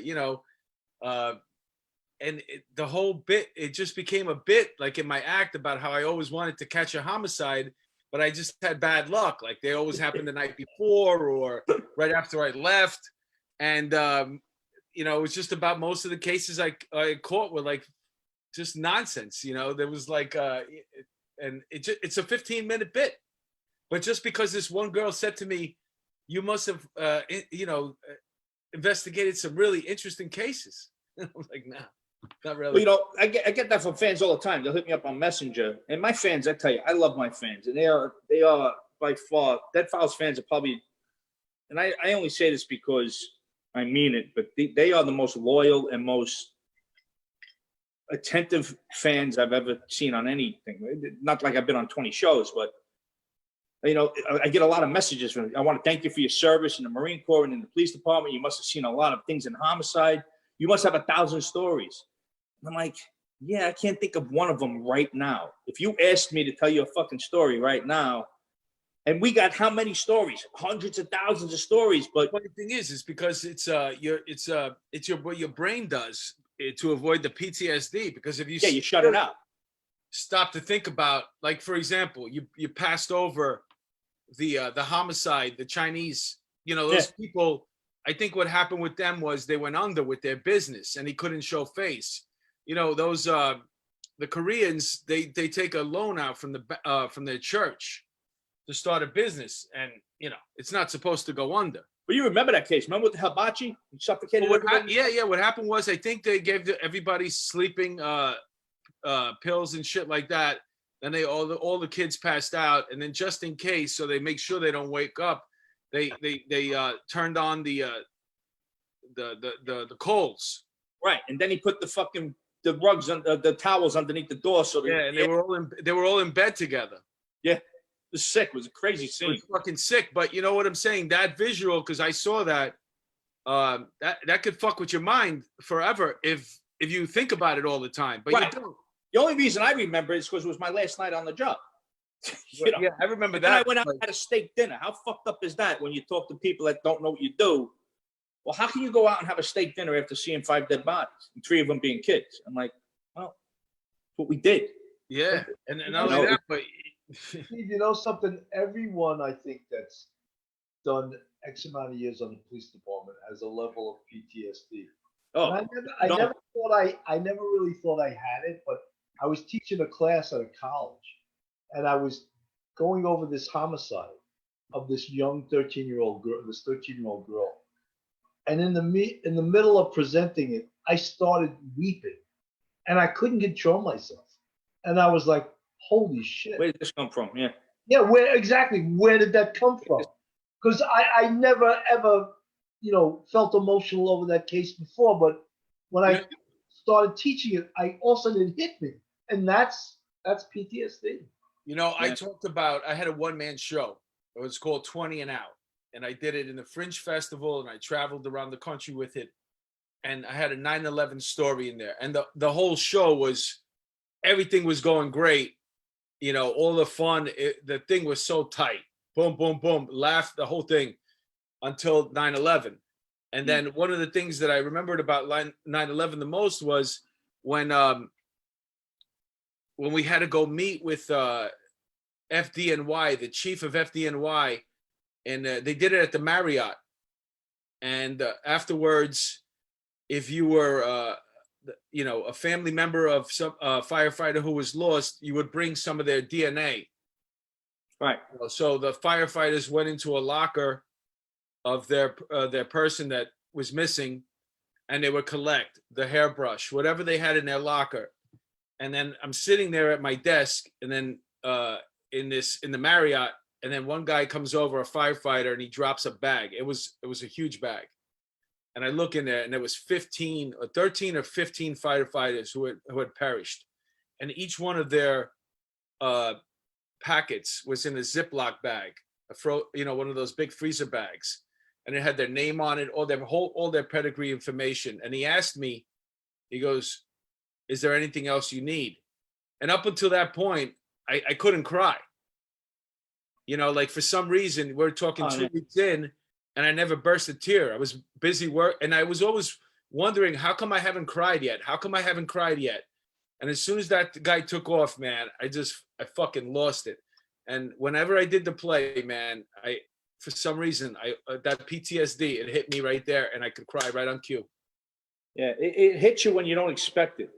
It never hits you when you're out in public or like but sometimes out of nowhere, you'll see something on TV, or you'll smell something, or you hear a noise or something, any little thing that may trigger it, and all of a sudden it takes you right back to that place. So that PTSD is, as much as we all try to believe we don't have it, we got it bad. But I don't dwell on it. Like people tell me, "Oh, I got into a car accident, I got PTSD." I'm like, shut the fuck up with your car accident PTSD bullshit. I want to fucking hear about you got rear-ended, you got PTSD. Shut the fuck up. Yeah. If I get the back of my hand. Are you kidding me? That drives me fucking insane. I'm like, you want to know what PTSD is? I'll tell you what fucking PTSD is. So when I hear that, I'm like, oh, I was sick when I was a child, but I'm good now, but I have PTSD. Okay, all right. There's got to be levels of PTSD when people, everything's PTSD today. Yeah. So people are throwing it around like it's free. But Steve, PTSD, in my opinion, if you don't, I don't want to hear you tell me I got PTSD from my husband used to yell at me all the time. I got PTSD.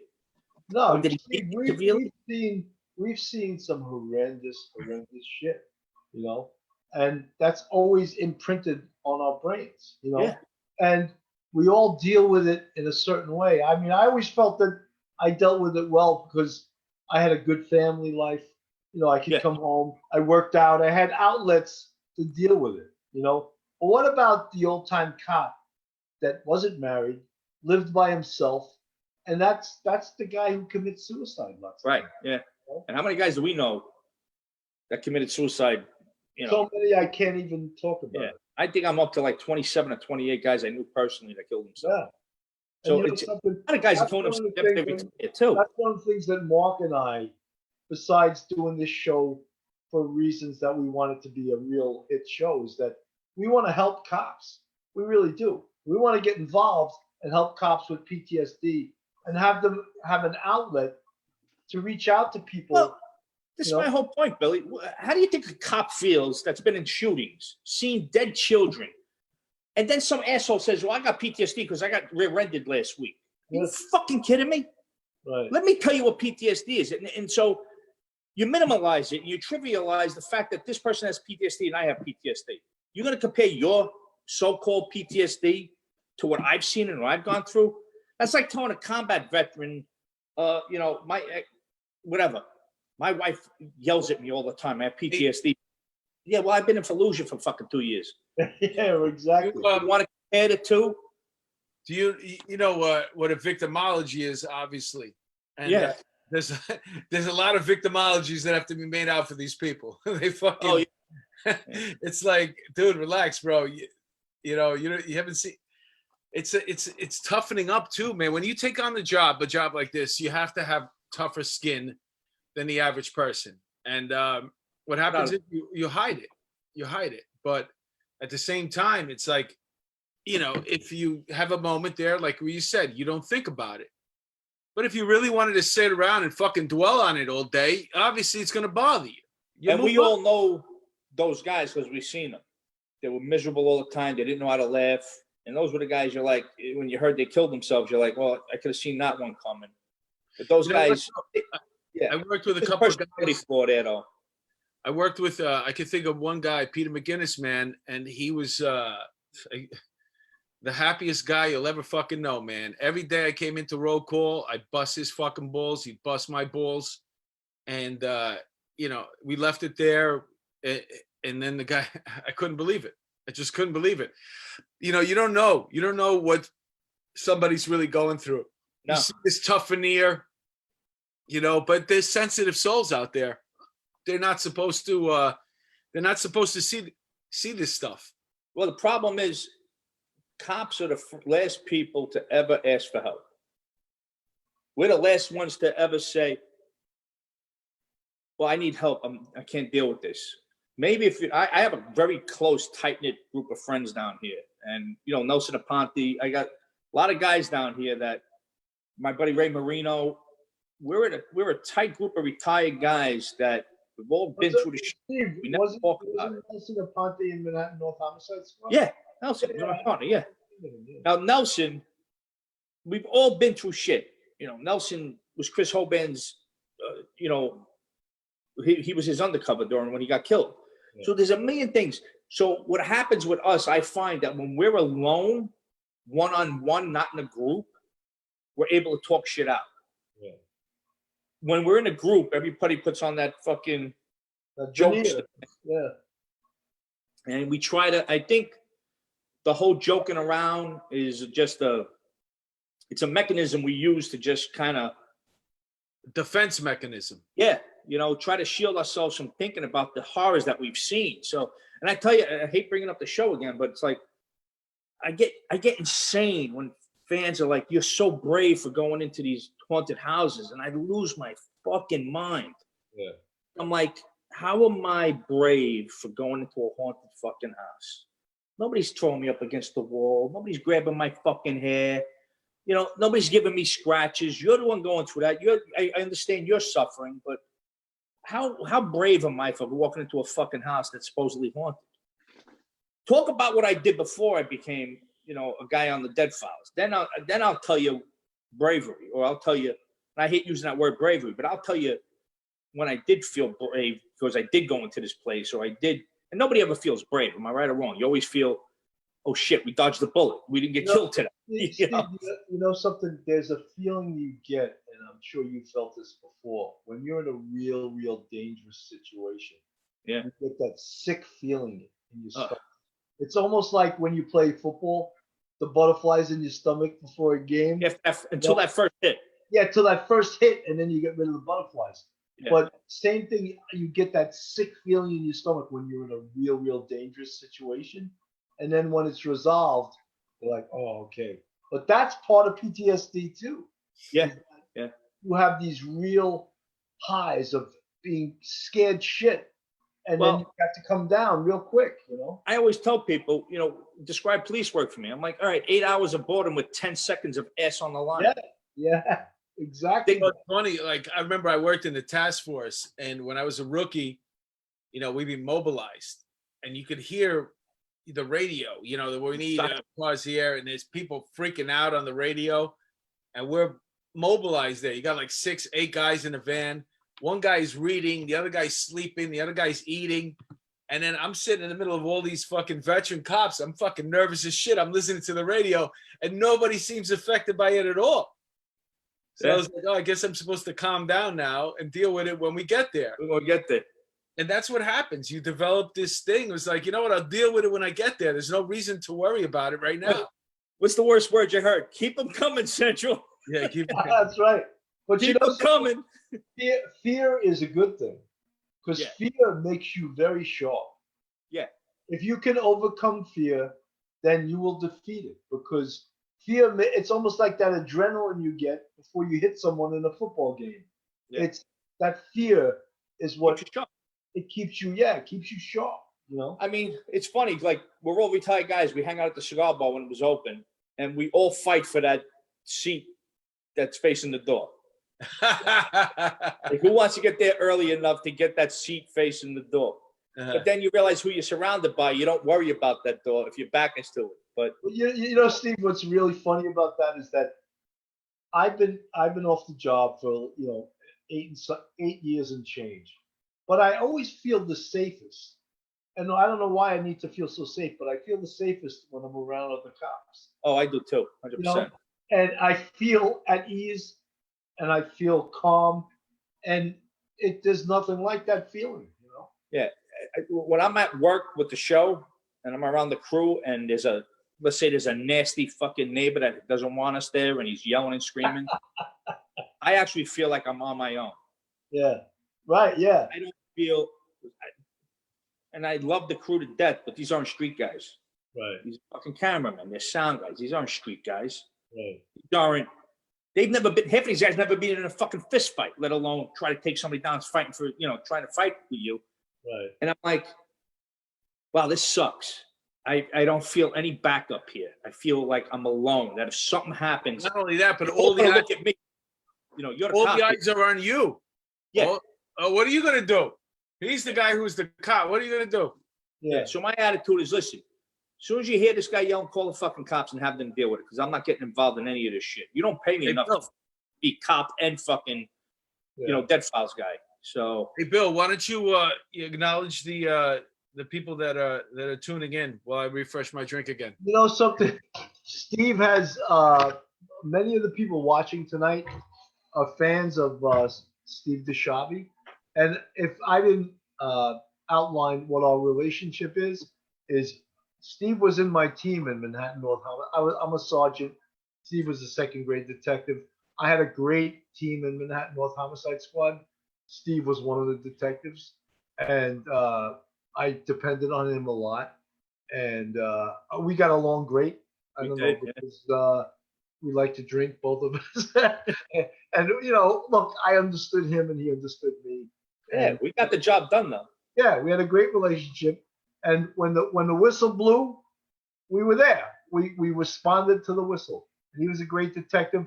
His partner was John McAndrews. And how's John doing these days? I haven't heard from him in a while. He's down in by Myrtle Beach. He's doing good. I hope he's watching tonight. He's a grandfather a couple times over now. Good for him. John, hello. How you doing, man? Good seeing you. We had a great, I talked to Mooney once in a while. I talked to a couple of the guys. But I think about those days and I wanted to go to work. Yeah. I loved the job, man. I loved it. I wanted to go to work. When I didn't like going to work anymore was when I said, it's time to pull the plug. When I got passed over from first grade so many fucking times, I got with the political bullshit. People wonder why I'm so fucking angry about politics. Yeah. Because politics is what destroys people's spirit. Yeah. It destroys people's spirits. I mean, I should have been promoted to first grade detective 10 times over. And not just me, 1,000 other guys and females out there. And we all know who they are. And we just got passed over because, so-and-so's driver, or it's the girl that does the statistics for this chief, or the guy that answers the phones for this jerk-off has to get promoted because they sit behind a fucking desk playing with their fucking thumbs all day, and the jerk-offs on the street kicking ass every day get passed over. So that part of the whole politics of it just ruined my spirit. You think that they wanted to just wave that carrot in your face so you stick around longer? Yeah. I mean, how do you not support? And I came from the Marine Corps. And the Marine Corps was based solely opposite. Everybody else's job was to support the grunt. Everybody else, every other unit was to support the grunt. In my opinion, the squad, patrol, those are the grunts. Guys on the street are the grunts. The females on the street are the grunts. And the job was set up to do anything but support those people. It was all about... Steve, you're right. Everything about the police department is to get off patrol. And they always tell you patrol is the backbone of the department. Yeah. It's actually a few inches south of the backbone. It's the asshole of the department. So is the squad, right? It's even though we all depend on patrol so much, and I respect the shit out of patrol. Always did, because they're out there 24/7 doing the dirty work, Yeah. The squad, we have a suit and tie. We go out to meal. We're out. You got the pinky ring. I'm Irish. I don't do that shit. But we did our time. Yeah, but we all, to get to where we were, we all did our time doing patrol. Of course we did. Yeah. You know something? I always thought the best cops on this job, and I'm prejudiced to this, did their time in anti-crime. Oh, that was probably my Camelot on the job. I did 4 years in it. Yeah. The best anti-crime to me was probably the most fun and exciting time I had while I was working the streets. And I was a kid. Steve, tell your audience what anti-crime is. Oh, anti-crime. That's right. The audience has no clue if they're not cop people. Anti-crime is a unit, a plainclothes unit within the precinct that only works within that precinct, works usually 10 to 6 and then switches over to 6 to 2 at night. And your sole job was to make robbery arrests, burglary arrests, and gun arrests. And if, God forbid, there was a shooting, which happened a lot, you try to make an arrest on the shooting. Your whole team was supposed to make a bunch of arrests every month. And usually it was a sergeant and 5 or 6 guys in each team, and the teams alternated. But you were the actual go-to on the street, plainclothes guys in the precinct. You knew all the junkies, you knew everybody. And that's what was great about that unit. You knew all the people, all the players. And you basically, when you hit the streets and they saw your car, people, you were in plain clothes, everybody knew it was up. And it was just, you could get, the squad would usually come to the anti-crime unit. If they needed information on a homicide, they'd sick the anti-crime unit on the street to get some information on it, which was fantastic because you got to work with the squad. You got to learn a lot of things. By far, and I worked with me and my partner went from a radio car into anti-crime together. So we, I had the same partner for 7 years straight from the academy. So it was a great time. Probably the best unit. I don't even know, do they still have an anti-crime unit? Yeah, they actually do. There's no more street crime, but every precinct still has an anti-crime. They still have an anti. Thank God they still have that. But that to me was a great unit. Going from out of uniform into, I remember having fucking. I remember back then I was wearing a goatee. I thought I was Serpico, right? Without being a rat. No, so, Steve, you're so right. To me, I did 6.5 years in anti-crime. I did 3 years as a cop and 3.5 as a sergeant. Right, because it was a 4-year limit. I loved anti-crime. And to me, it was almost like a holy experience to get out on the street in plain clothes. And I thought the sharpest cops on the job went from anti-crime into the detective. Right. Now, the only way to get to anti-crime is if you were in uniform and you made a lot of arrests, a lot of quality arrests, not the bullshit like, panhandling stuff. Right. You made a lot of quality arrests, you went to anti-crime.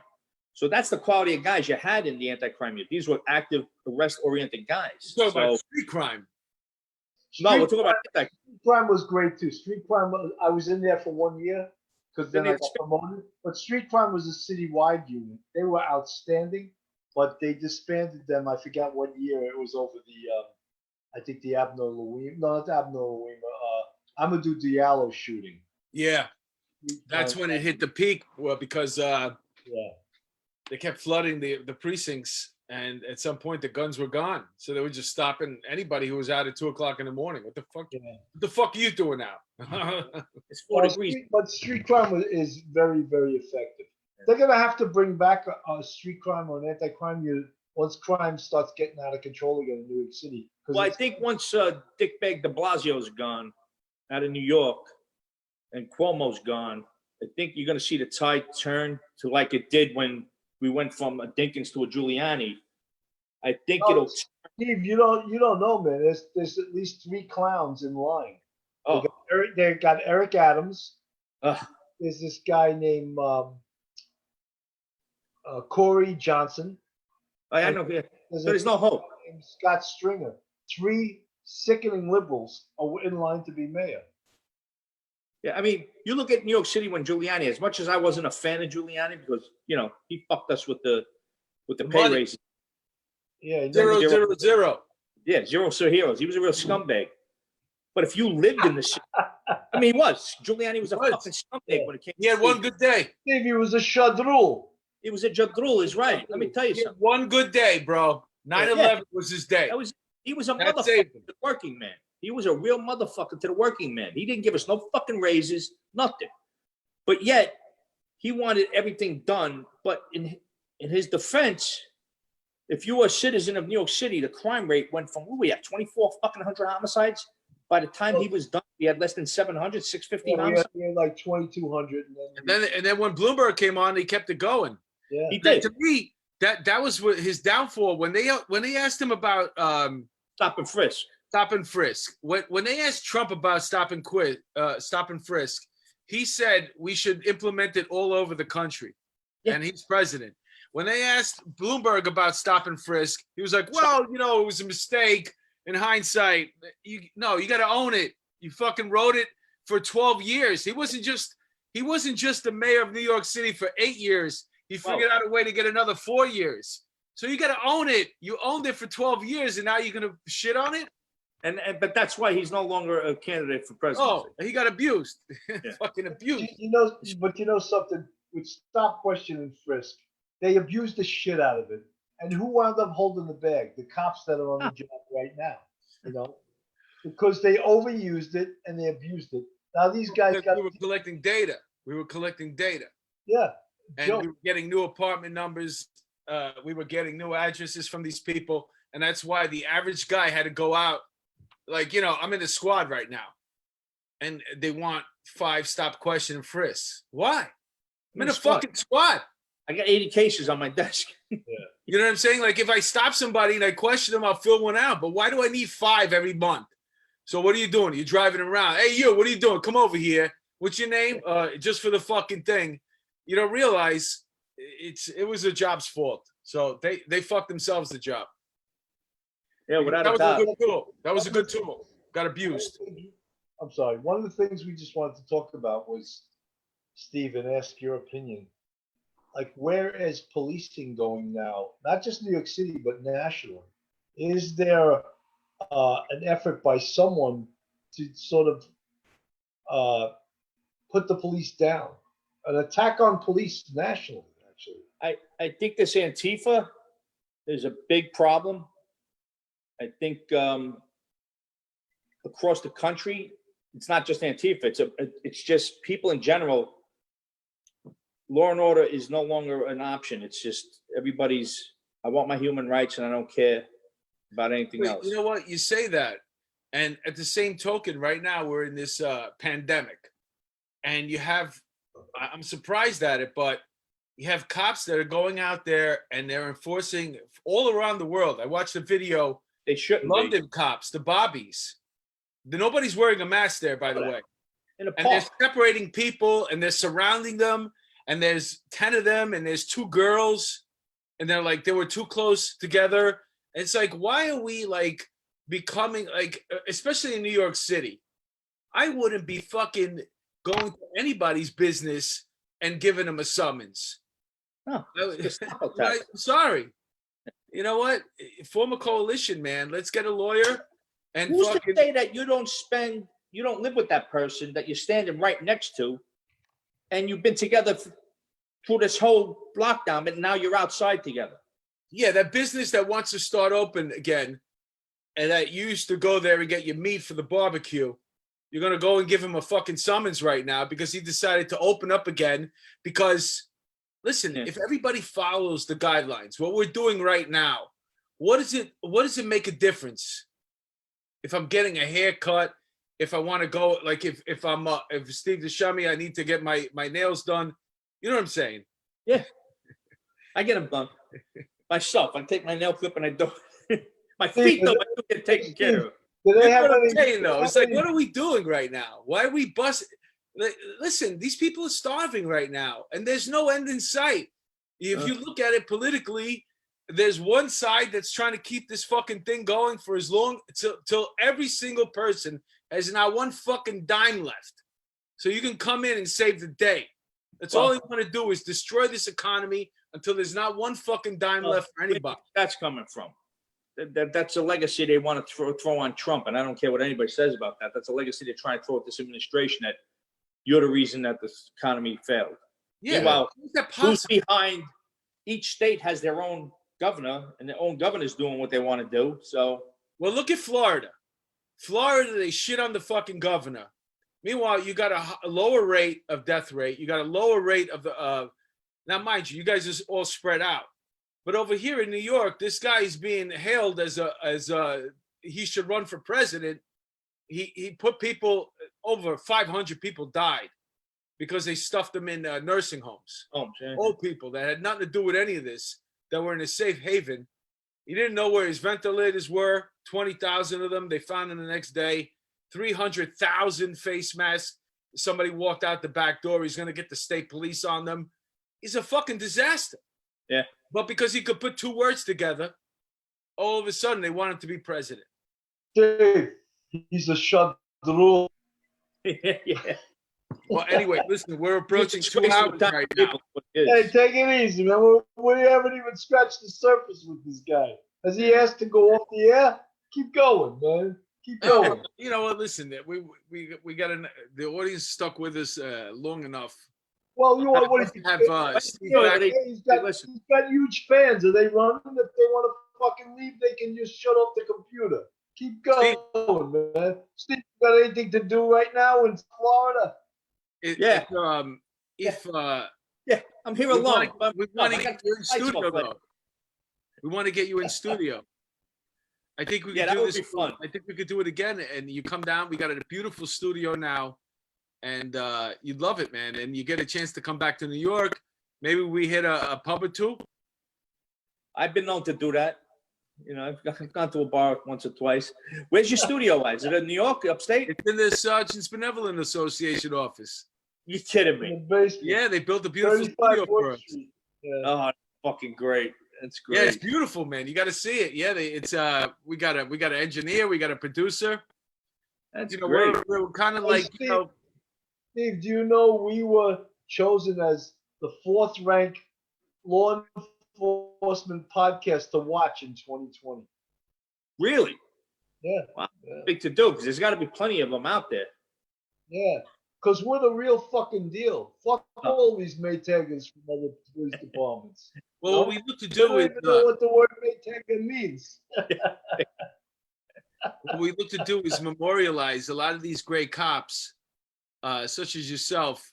You know, I mean, you got the TV show, but there, I mean, how many don't have that? Where you get that extended career, but they did a lot of great work. They're heroes. They're Hall of Famers, and we get them on here. We talk about where they grew up and what they did and how they got on the job, and mostly what they did after the job.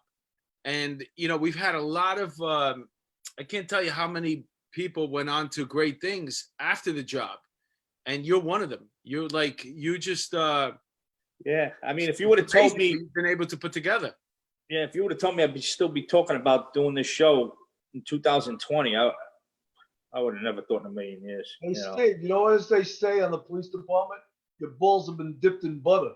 They have been dipped in butter. We had a guy. Do you know the guy Mike Heinrichs? Yeah, I know Mikey. I know Mikey in Brooklyn. Yeah, we had him on a show. What a general cop he was, man. That guy's been in more shootings than fucking Clint Eastwood in any of his movies. Inside his body, he can't even get rid of the lead, But we had him on a show. What a fucking great guy, man. He's fucking great, Mike. Low key, man, low key. How about you? Do you know Walter Wasilewski? Sure, I do. I know Walter from Midtown North, right? Or Midtown South. Walter, man. I know everybody, cuz. Come on. Holy shit.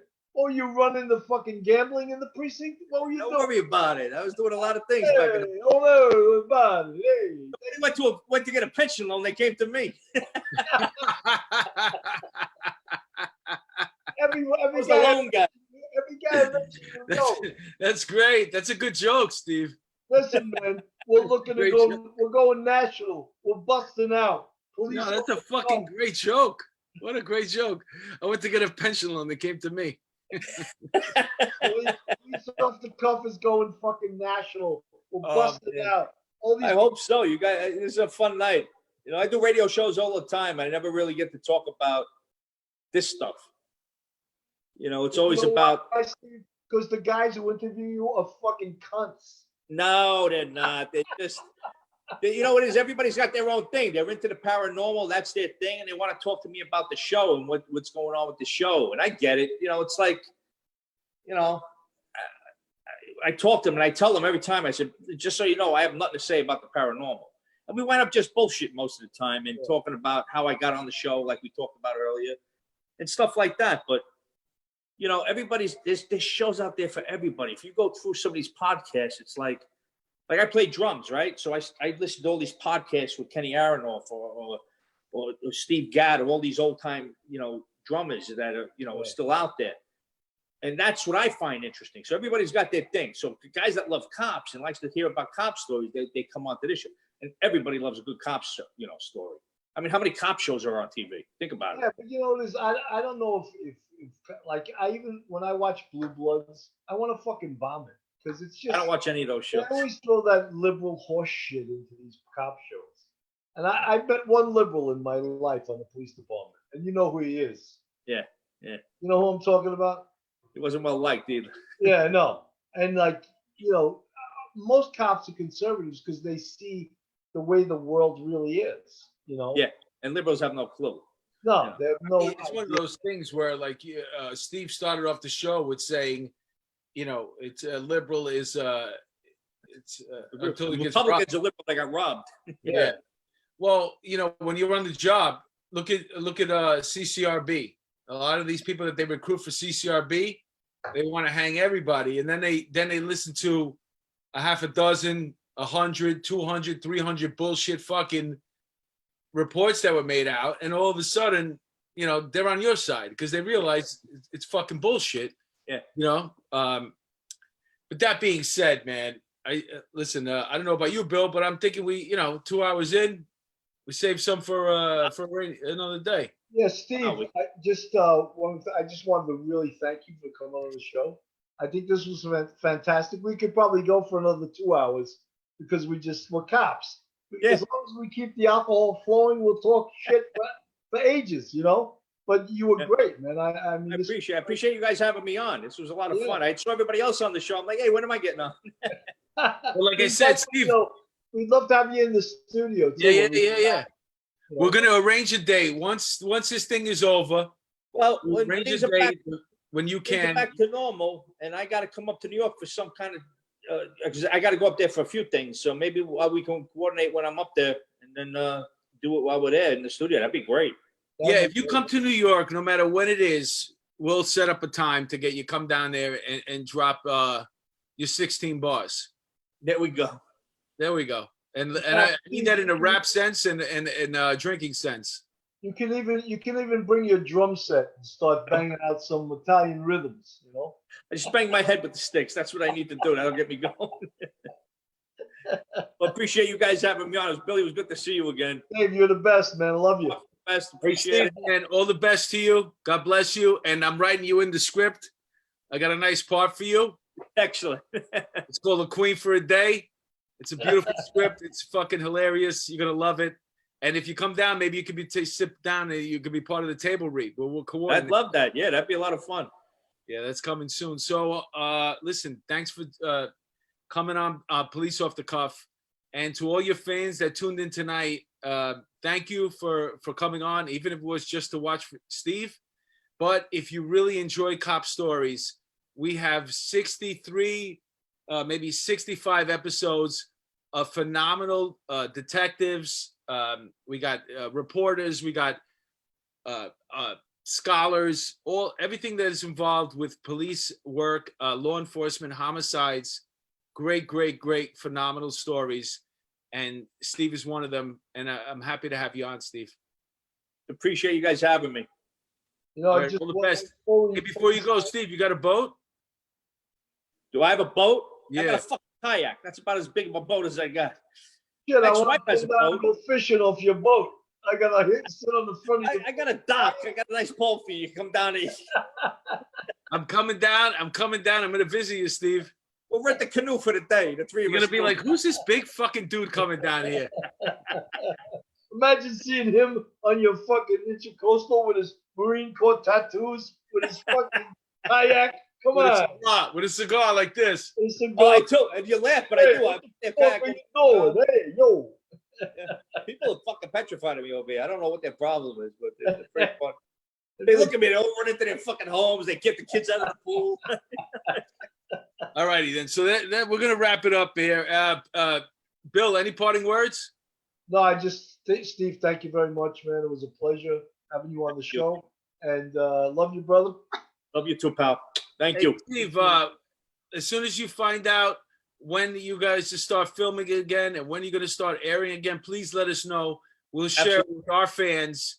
And I know you got a lot of fans, but we'll get you some more. I appreciate that. Thank you very much.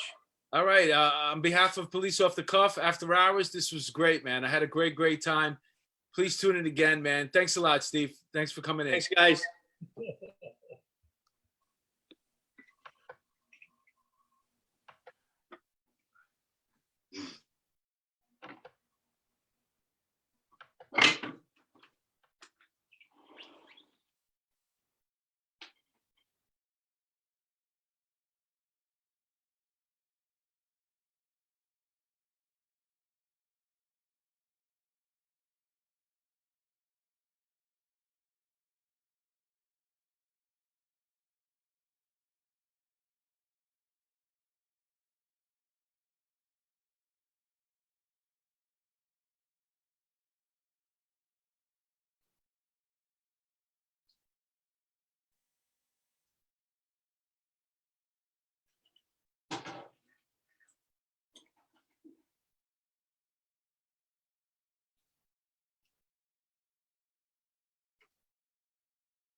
Yeah, I think it went smooth. What do you think?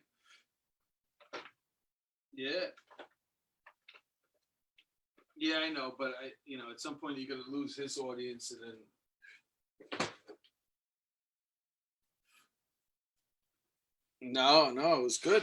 It was good. You got to leave him wanting more. No, it's good. It's good because I was looking at some of the comments, and they're like, "Oh, we love this real NYPD talking." You know what I'm saying? And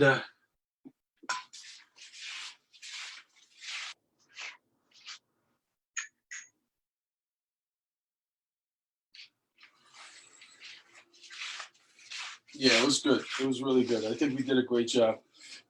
We gave him. Listen, nobody was stepping on each other. You know what I'm saying? Nobody was trying.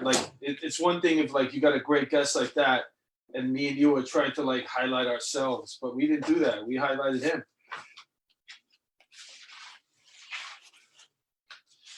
Yeah, but you know as well as I do that a lot of different people would fucking, they would take advantage of that and try to show off their personalities to steal his audience.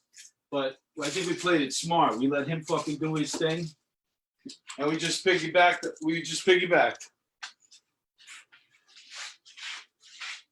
Oh, really?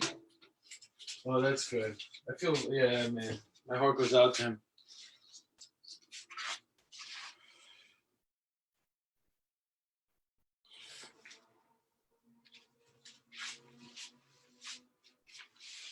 Oh, good.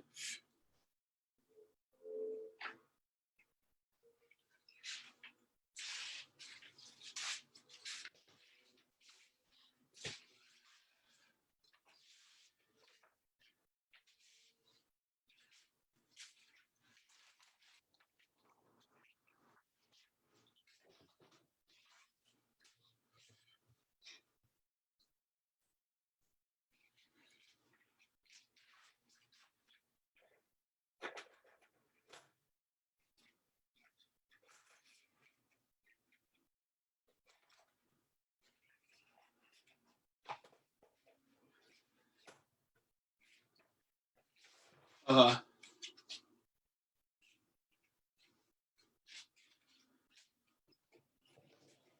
no, it's fucking great. Listen, it was good. You don't want to take advantage of your audience by staying on too long, but I think it was perfect.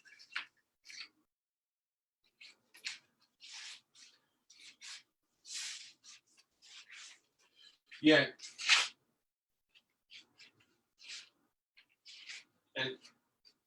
And to listen for just 1 hour, it wouldn't have been enough.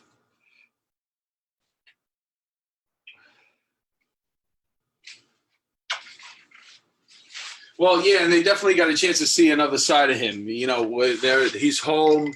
He's got a goatee. He's not investigating the fucking thing. You talk about his past. We talked about the show a little bit, but we also covered his career. It was perfect. I think we